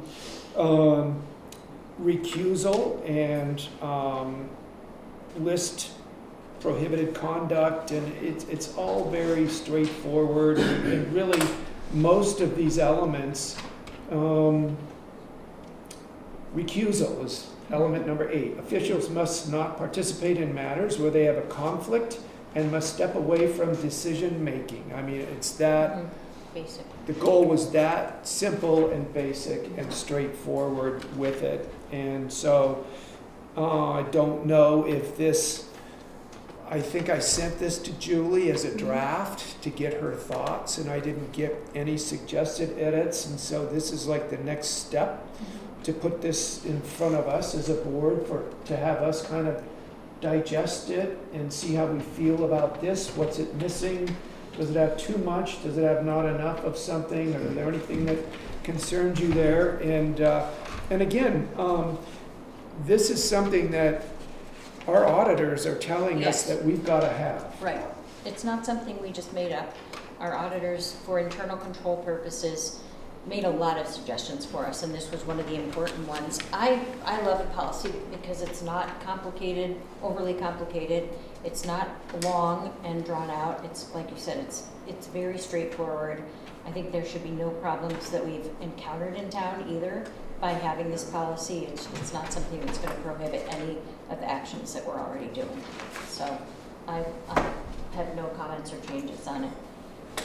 One sec, Chris. Frank? No, I think what you just said about as long as it doesn't change anything, because we have people who have been working for business, Right. Jay being one of them, okay? I have sort of a personal one in this, and I would ask if I would be in conflict. I have a VRBO, okay? Let's just, for instance, if somebody from Black Mountain who's coming into town is looking for a place to live for the 3 or 4 months, am I in conflict? Do I have to recuse myself? No.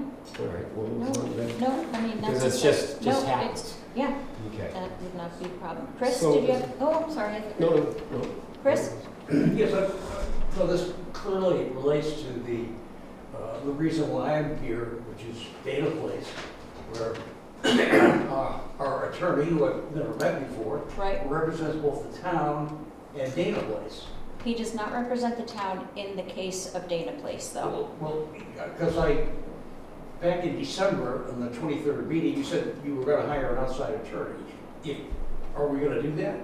We haven't done that yet, Well, but we will. okay. They, again, they complied with everything. They wrote you a letter on the 25th of March, and they haven't heard back. So they're waiting to hear back, and they've asked me to see if I might push things along. Okay. And I've also got a copy of his letter and a copy of the attorney's letter from the group, which I can clearly give to both of you. You can take a look at what's more of the background of what's going on, if that's of interest. I think we if we don't have those already, then yes, I would love copies of I them. don't think you have. I'll drop them off with Julie. I've got to drop Okay. them off for tomorrow, so. Okay. All right. I think that I thought we were going to be on the schedule. yeah, and you know what, it's not on the agenda, so I don't want to get sidetracked on this Yep. because of the length of this meeting, but let's put it on the agenda for the next meeting. So Julie, if you could do that. And let's get back to the conflict of interest, and we'll talk about Dana Place at the next meeting. Okay, and I'll get to, Barbara, Yes. can I just make a couple of comments? This is George Newman, and I want to thank Chris for showing up and presenting our position a little bit. But I'm glad you're actually setting a policy for this conflict of interest, because we feel that there's some issues here that we do want to resolve so we can move forward with our problem, which we are well aware of. But it's good that, and I'm glad to hear that you're going to put it on the next town selectmen meeting, because it's very important for us to move forward or get some closure on this because of the safety implications that we have here. And that's why I wanted to really stress that and we do need to do something about this, because it's of great importance for us to move forward with this. Okay, I'm going to dial it back to our agenda. Bob? Well, I just wanted to finish this description of what we put together here as a starter, as a conflict of interest policy that also operates with a conflict of interest disclosure form, where staff would typically annually fill out a disclosure form on who it is they believe they have a conflict of interest or a potential conflict of interest with, and what their decision will be about it, as far as they'll continue to participate in the matter or recuse themselves from discussion or deliberation or voting. And so most of the conflict of interest policies are out there really looking at board members, committee members, within the town, elected officials and appointed officials, but recognizing that there's a staff element to this as well is what we put together. But the individuals on the boards or committees will disclose whether they're going to continue to participate in the matter, because a potential conflict of interest is not an automatic conflict of interest. Right. Or whether they're going to recuse themselves. Right. It's basically transparency. Yeah. But it's the right thing to do. It's the right thing to do. Ethically, you need George, to do thanks. something like this. I'm gonna ask you to mute, and we'll talk about No this. problem. Thank you. Thank you very much. Okay. Jay? So I read through the document, and it's a pretty reasonable, I think it's pretty reasonable coming from someone who's probably worked for every selectman in town, or at one point or another, every business in town, amongst an extreme amount of residents. So it's pretty reasonable. As Bob knows, you know, on my side of it, because it, like I said, it affects me a lot because of the amount of work I do in town. And Bob will tell you, I've recused myself on a couple of recent occasions of any kind of, you know, as a fire chief. And even back in 2015, when the driveway permit was being done at Black Mountain East, I stepped away from that. Pat handled it as a fire officer. So, but I think it's a fairly reasonable document. All right. I'm good. Julie? I just want to make it up, this will go in the personnel policy. It's not. It's part of the It's not personnel a policy for database. Oh, right, it's Yeah, not a it's conflict not of a- interest policy specific to No. one issue. Right. It's for across the board, and it will be put into place in our personnel policy Correct. moving forward. I'm going to make a motion then, since you've drafted this, if you're okay with that, I'll make a motion to adopt the conflict of interest policy as written and the conflict of interest disclosure form. I'm still just wondering about one part of this. Overall, I think it's fine, you know. But at what point does this person have to fill this out?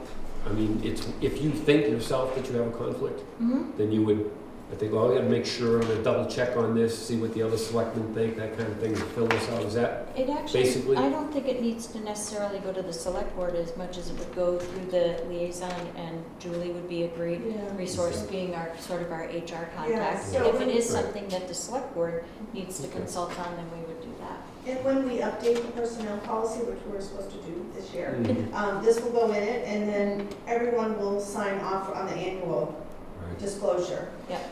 So whoever receives a copy of the new updated policy, they should receive this and have them sign off, they'll go in their personnel. So if someone doesn't think they have a conflict, and it's decided that, well, it is a conflict, then what happens? I think we have a discussion about that. Yeah, it would be a Yeah. discussion. But like, throw the idea at us, like your short-term rental situation. Yeah, no, that's not a conflict. Right. If, you know, if you think it's something and it's not, you know, we'll talk Or about it, anything throw a for- situation. right. And we can also talk to council, you know, we have New Hampshire Municipal that can Okay. make decisions, and our auditors. Yeah. Would you like to second? Oh, yeah, I'll second it. All in favor? Aye. All right, thank you for doing that, Bob. Sure. All right, report of cut. We have a tax map R16 lots 18A and 18B. Stephen Weeder and Tish Hanlon for timber tax bill in the amount of $978.49. I need a motion to issue this timber tax bill. I'll make that motion.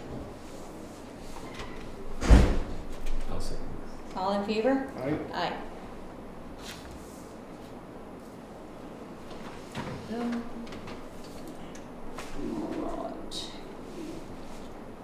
The next is, sign here, please. The next is a motion to approve and accept $700 for the lots 748 F, G, H, I, J, K, and L in the Jackson Village Cemetery. And I need a motion to approve this. I'll make a motion to approve the cemetery lots, 748, the 7 lots named F through L. I'll second it. All in favor? Aye. Aye.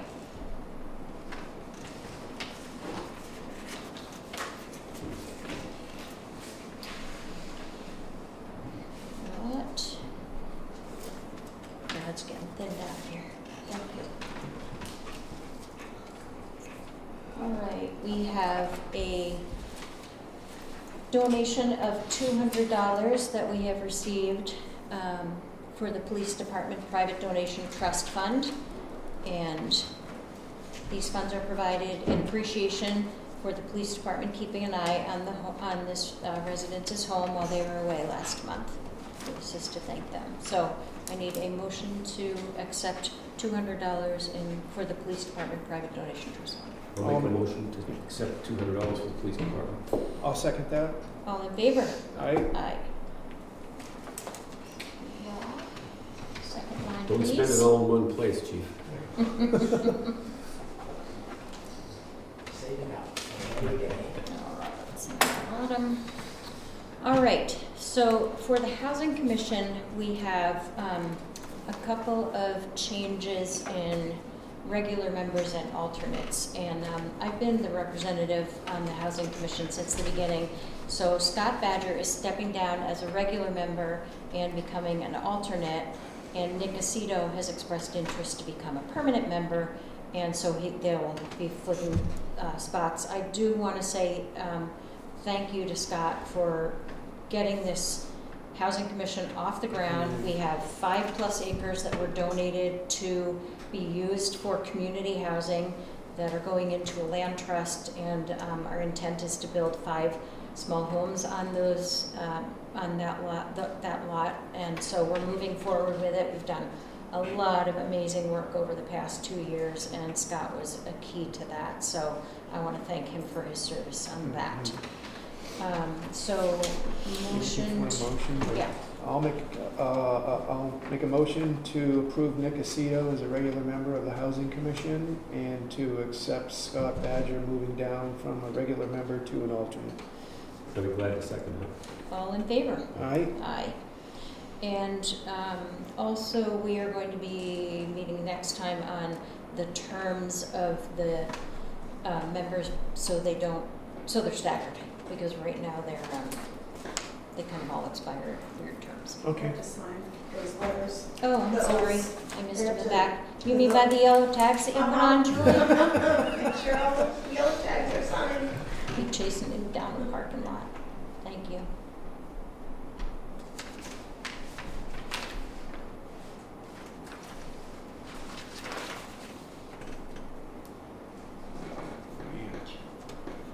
It's a bad day to forget my water bottle.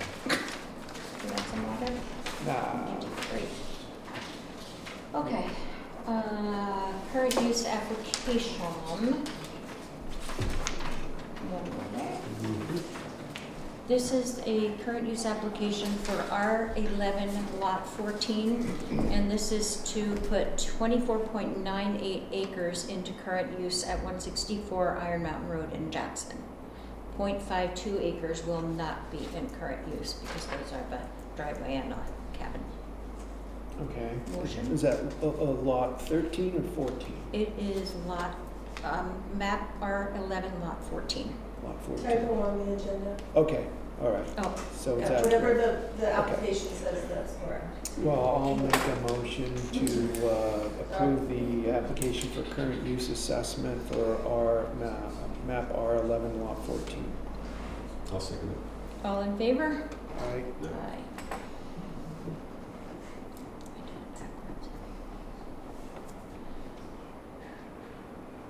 This is print sign, I did it backwards. All right, Jackson Grammar School bus parking location. I don't even know, like, do we just need to make a motion to allow them to put the 2 school buses into Gray's Inn Garage? They were gonna take a look at that. Yeah, I haven't And heard did they? back. I haven't heard back They were gonna from meet with Cole. Jimmy between meetings. Jim is not here anymore. Why don't we touch base with him and All right. next meeting? Okay, Yeah. so Motion to I'll make a table. motion to table the Jackson Grammar School With- Yeah. bus parking location. Okay, I will second that. All in favor? Right. Aye. Betsy or Julie, do you want to reach out to Nicole and or James and see if they want to come to the next meeting and finalize that? Okay. Here, okay, the next is town hall moving updates. Anything, Stephen? The wheelchair platform that goes from the main level to the stage has been installed. The sprinkler system is underway. Gary Spears put in the brick walkway, which is obvious for anybody driving by. The remainder of the loam will probably go down next week and get seeded soon, hopefully getting spring growth going. So we're getting there. It looks really nice. Right on budget? Sure. Every time I send a bill, I get a check, so far. That's on budget. Did you have a comment? I just want to say, and I know you deal with this with building projects or whatever, and it's ongoing and there's lots of work, but people driving by don't see the results of the work that's ongoing and important. But with that building painted and the landscaping going on, it's absolutely beautiful. And I having a conversation with my wife as we drove by it over the weekend, and she said, and it looks like it's always been there. Yeah. So it's a beautiful project, and I couldn't be happier that the town supported it in the small way that we did. Thank you. Here. Well said, yeah, thank you. All right, gazebo, Frank, tell me some history on this. So there was somebody that donated this. Well, the Conservation Commission was involved with a fellow named David Morgan, who was a longtime resident of Jackson. He died, unfortunately, very tragically. But how it may, we got the thing set up, and people liked it, and there's been weddings, there've been little events or whatever, but now it's falling apart. And I don't know, Steve, if you looked at it, I've looked at it, I don't think it's gonna be, good money after bad money kind of thing, you know what I'm saying? I just don't think that it's worth trying to recover, but I do believe, because I've heard people say, it'd be awfully nice to have a gazebo. Right. A gazebo, okay? We don't have money for that right now. And Betsy is looking into pricing and costs for new.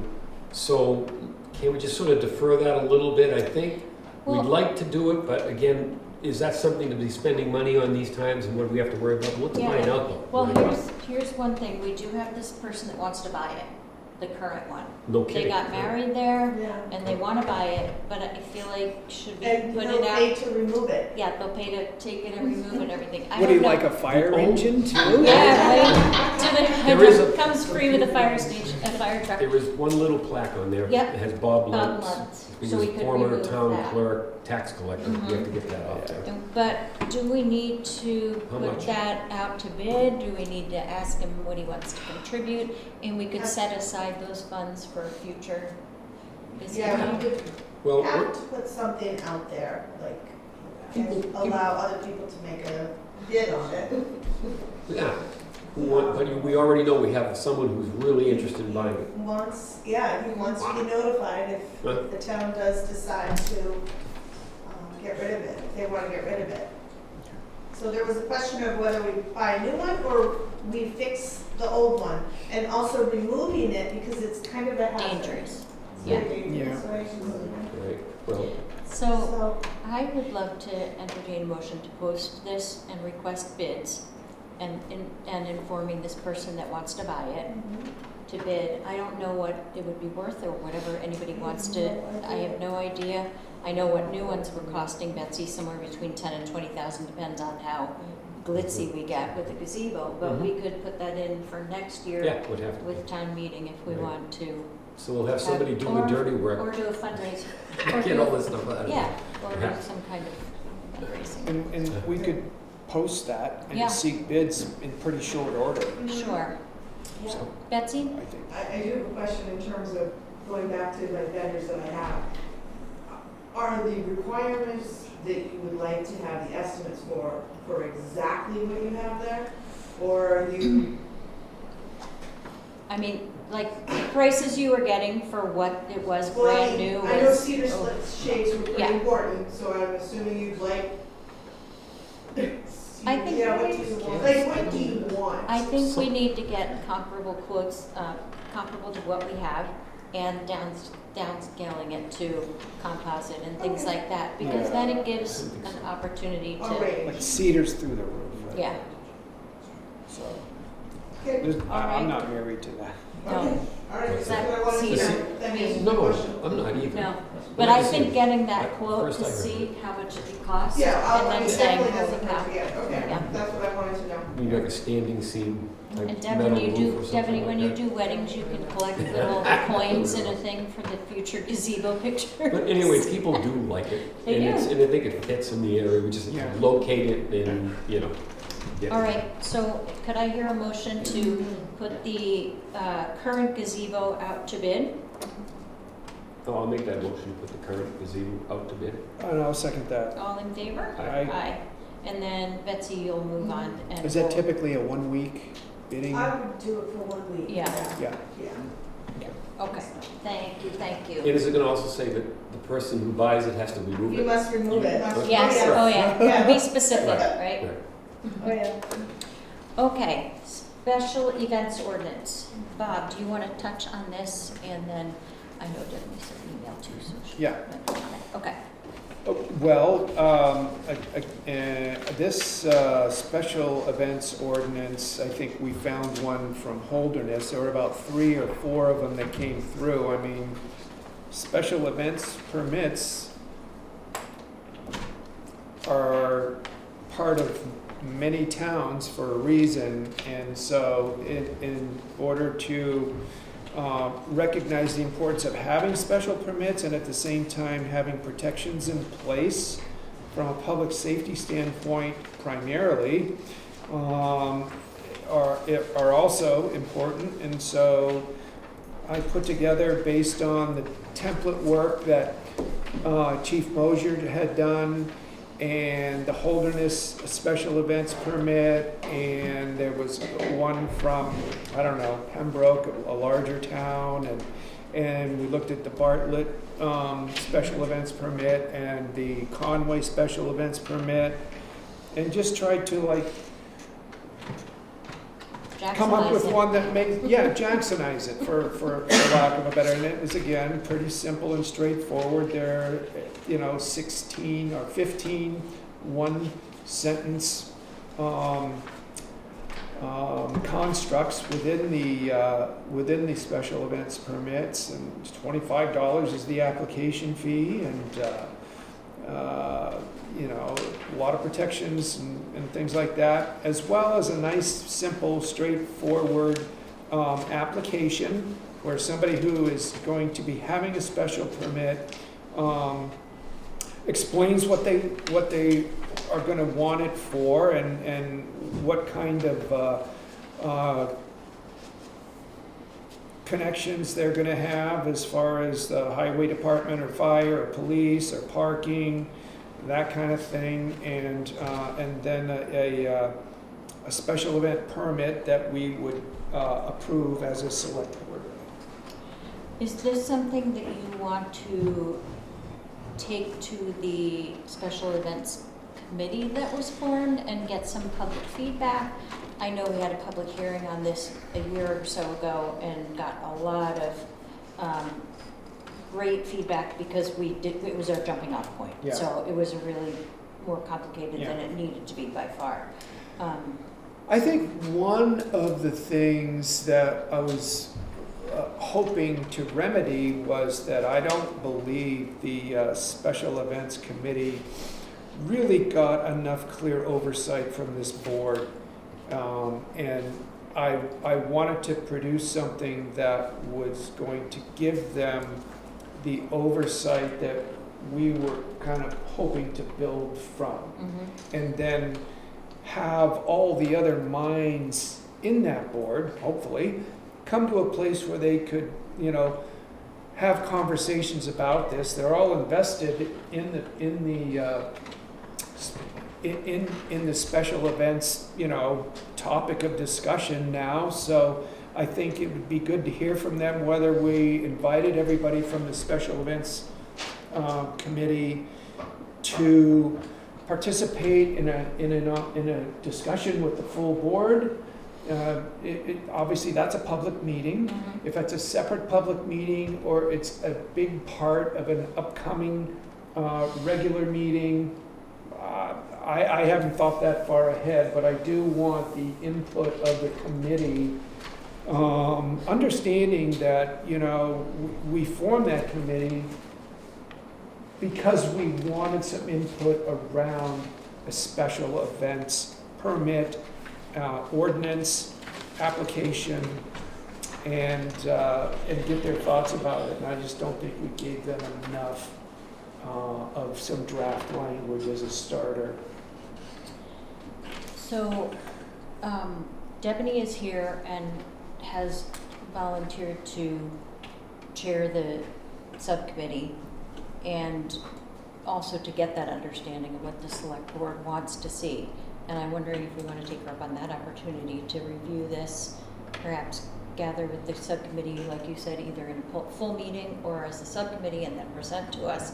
We have a lot of different ways we could do this, I guess. Yes. Well, I would ask Debony, what are your thoughts around steps forward on this topic? I think having another opportunity is a great place to start. I'd like to start by just seeing if we can establish a date for a meeting and having a document with a jumping off point. I think it at least gives us something to start with, and to be able to have some conversation with selectmen amongst each other. I think that there are some other people who might have some important input, like Greg Marcello from the Whitney Center. Spoke with him briefly, and I know he's very interested in at least being able to have his voice be heard about his concerns about it, and which maybe concerns or not with this new document. So I think I would be happy to chair the board and be in charge of trying to, circle our wagons on a time that everyone can meet. I do think that it's important that at that first meeting that we're all present so that we have an opportunity to get off together. And then also knowing what we're charged with, what our end game is, and if I'm understanding correctly, it is starting by looking at this document that you would present to us, have some conversation surrounding that document, and then having our committee, perhaps with the representative or from the select board, some recommendations about what we as a committee might think. Yeah, and I think specifically, do you think the full select board should be part of that meeting, or just one person acting as a liaison, or what are your thoughts around select board member involvement in this? I think that's up to you guys, because it sounds like you're allowing us to weigh in on that. I think one member would be sufficient, certainly, as we have conversation and collect information. Yeah. And then we can come back to the full board. I think we talked about September as a deadline for that. And we also had some conversation about who might be secretary. Gee. I'm sure if somebody over here was willing to do that, but if not, we'll come up with somebody from our board.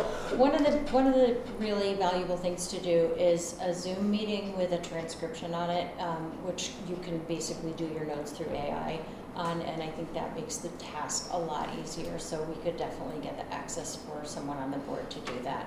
and get the minutes out. Betsy can definitely coordinate times with the committee to make sure that the meeting area is open here and that everyone is, and that it's noticed in the paper and where it needs to be. But, Well, it doesn't have to be noticed in the paper. I'm sorry, It just has to be just noticed NBC News. on the bulletin board and on the town website. And how Two many public, days? 24 hours in advance, Okay, but 2 public places to be posted. okay. Because they'll be open, your meetings will be open to the public. And I think that you sent something in the email at first when the committee was formed with some of the outlines of Yeah. responsibilities. Okay. So Yeah.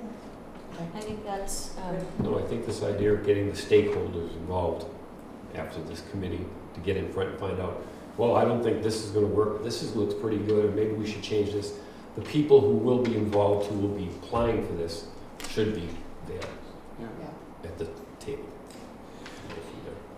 yes. So, I'm curious, because we do have 2 other committee members in the room, how the other committee members feel about what Debbie had to share. Mike first?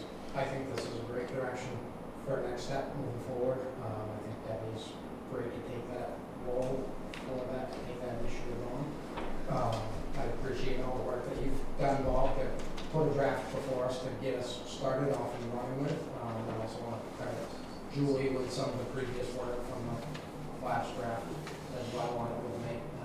And I think just reviewing what you've put forward, giving recommendations on how we perceive that draft, I think, and then coming back and vote, I think that's a good game plan. Okay. Eric? Yeah, I mean, I think Deb would be great to take the lead on it. You know, I think, the moose in the room that we have to talk about is, I think, a lot of the planning board that was assembled, right, or the special events committee board that was assembled, felt that there wasn't a need to have a special events permit. So I think if that's a discussion that you're still willing to have with the board on the recommendations, right, it's not just whether or not, and I think we've heard that a lot in the initial meeting. And that's just something Bob, I'd like your opinion on, is that a discussion that the special events committee can have? I mean, I know we, from what I understand, we have at least one select board member that doesn't necessarily feel that we need a special events committee. And so I want to make sure we don't put the cart before the horse, and that's a conversation we're having with stakeholders. I think we do need a permit, and I think we've been talking about this for a couple of years now. Deb? I think we should save that discussion for our meeting. Yeah. Okay. That's my I mean, clarification, is can we have that discussion? Well, you can, but I mean, one of the tasks that was put out there when we formed the committee was to come back with a special events permit and ordinance. So we felt that there was a need for this process and permit. So, Mike? I was just going to confirm that, as it was my understanding that the board said, yes, we are going to have a special event permit and application ordinance. But what it entailed was the board to discuss and come up with recommendations. It's still ultimately the board's decision on what they do for a permit. And but that was my full understanding, was the board was saying, yes, we are going to have one moving forward. Just help us work on what it entails. So, but if we had a meeting and all the stakeholders are there, the business people, those would be involved in this, and they came to the conclusion that maybe we don't need this, can that happen? Well, can they vote within the meeting and say, this is not necessary? Someone might say. In my view, the special events committee can talk about anything they want, and we're not going to be setting the agenda. Right. Whatever comes out of the special events committee will come to the select board as a recommendation. And then the full select board will then vote on the recommendation being made or not made, and move forward at that point. Yes? And with whatever we decide on, events permit or no events permit, whatever it is, does that then go to a vote, or as far as a vote in March at the town meeting to be voted as an ordinance that would be recommended or not by the selectmen? Or is that something that you'll take our committee findings under your, Under you know, advisement. consideration, yes? Yeah. And then you make a choice amongst yourselves? Yeah, I think that a zoning board ordinance goes before the town. A town ordinance is a different matter, and so at that point, you know, we'll decide on you know, what to do. I mean, if there's logic around this or something similar not being needed or wanted by people on the special events committee, I'm imagining I will expect to hear logic that can sway me. Yeah. Yeah. Understood. And I think we got a lot of really good input from that first public hearing, because it came across so shocking that we were trying to be prohibitive, and this is not what the intent is at all. It's an organizational type of ordinance and permit, so.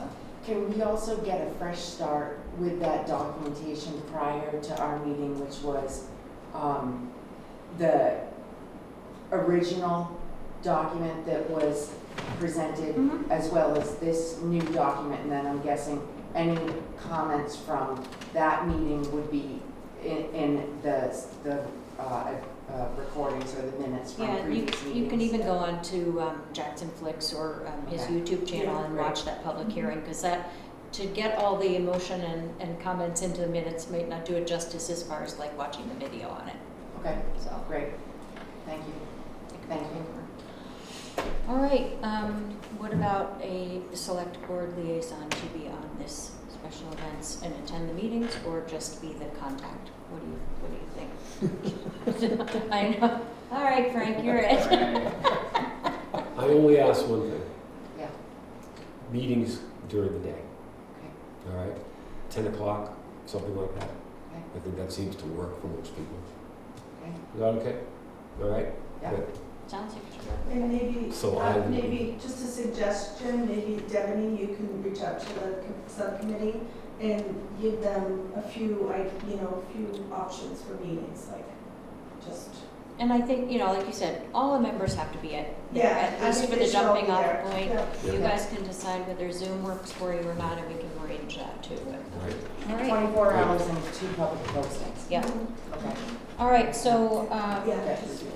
we will move forward with tasking the special events subcommittee to review the original special events ordinance and all documentation through the new one that Bob has put together and presenting back to us. And Frank will be the select board delegate Thank you, there. Frank. Thanks, Frank. Thanks, Frank. Thank Oh, you. sure. How was your vacation? I know. Okay, Thank you, guys. thank Just you, one Debbie. thing. You. See ya. Oh, Devaney, is that the water? Debbie? Water, I've been so bummed out. Thank you. Okay, That was something I a meeting or two ago, we had a intent to cut, and we required a bond because they had not paid their taxes, and they paid the bond, and so now we're making a motion to accept the timber intent to cut. I'll make a motion to accept the timber intent to cut for map R13, lot 19. I will second that. All in favor? Aye. Aye. And we already signed it because we said they could move forward on that one. Yeah. All right, because of the time, I'm going to say that we table the sealed minutes review till the next meeting. And I'm going to actually ask when Frank gets back, Bob, do you have any thoughts on how the town can help celebrate the 250th anniversary or birthday of our country, whatever?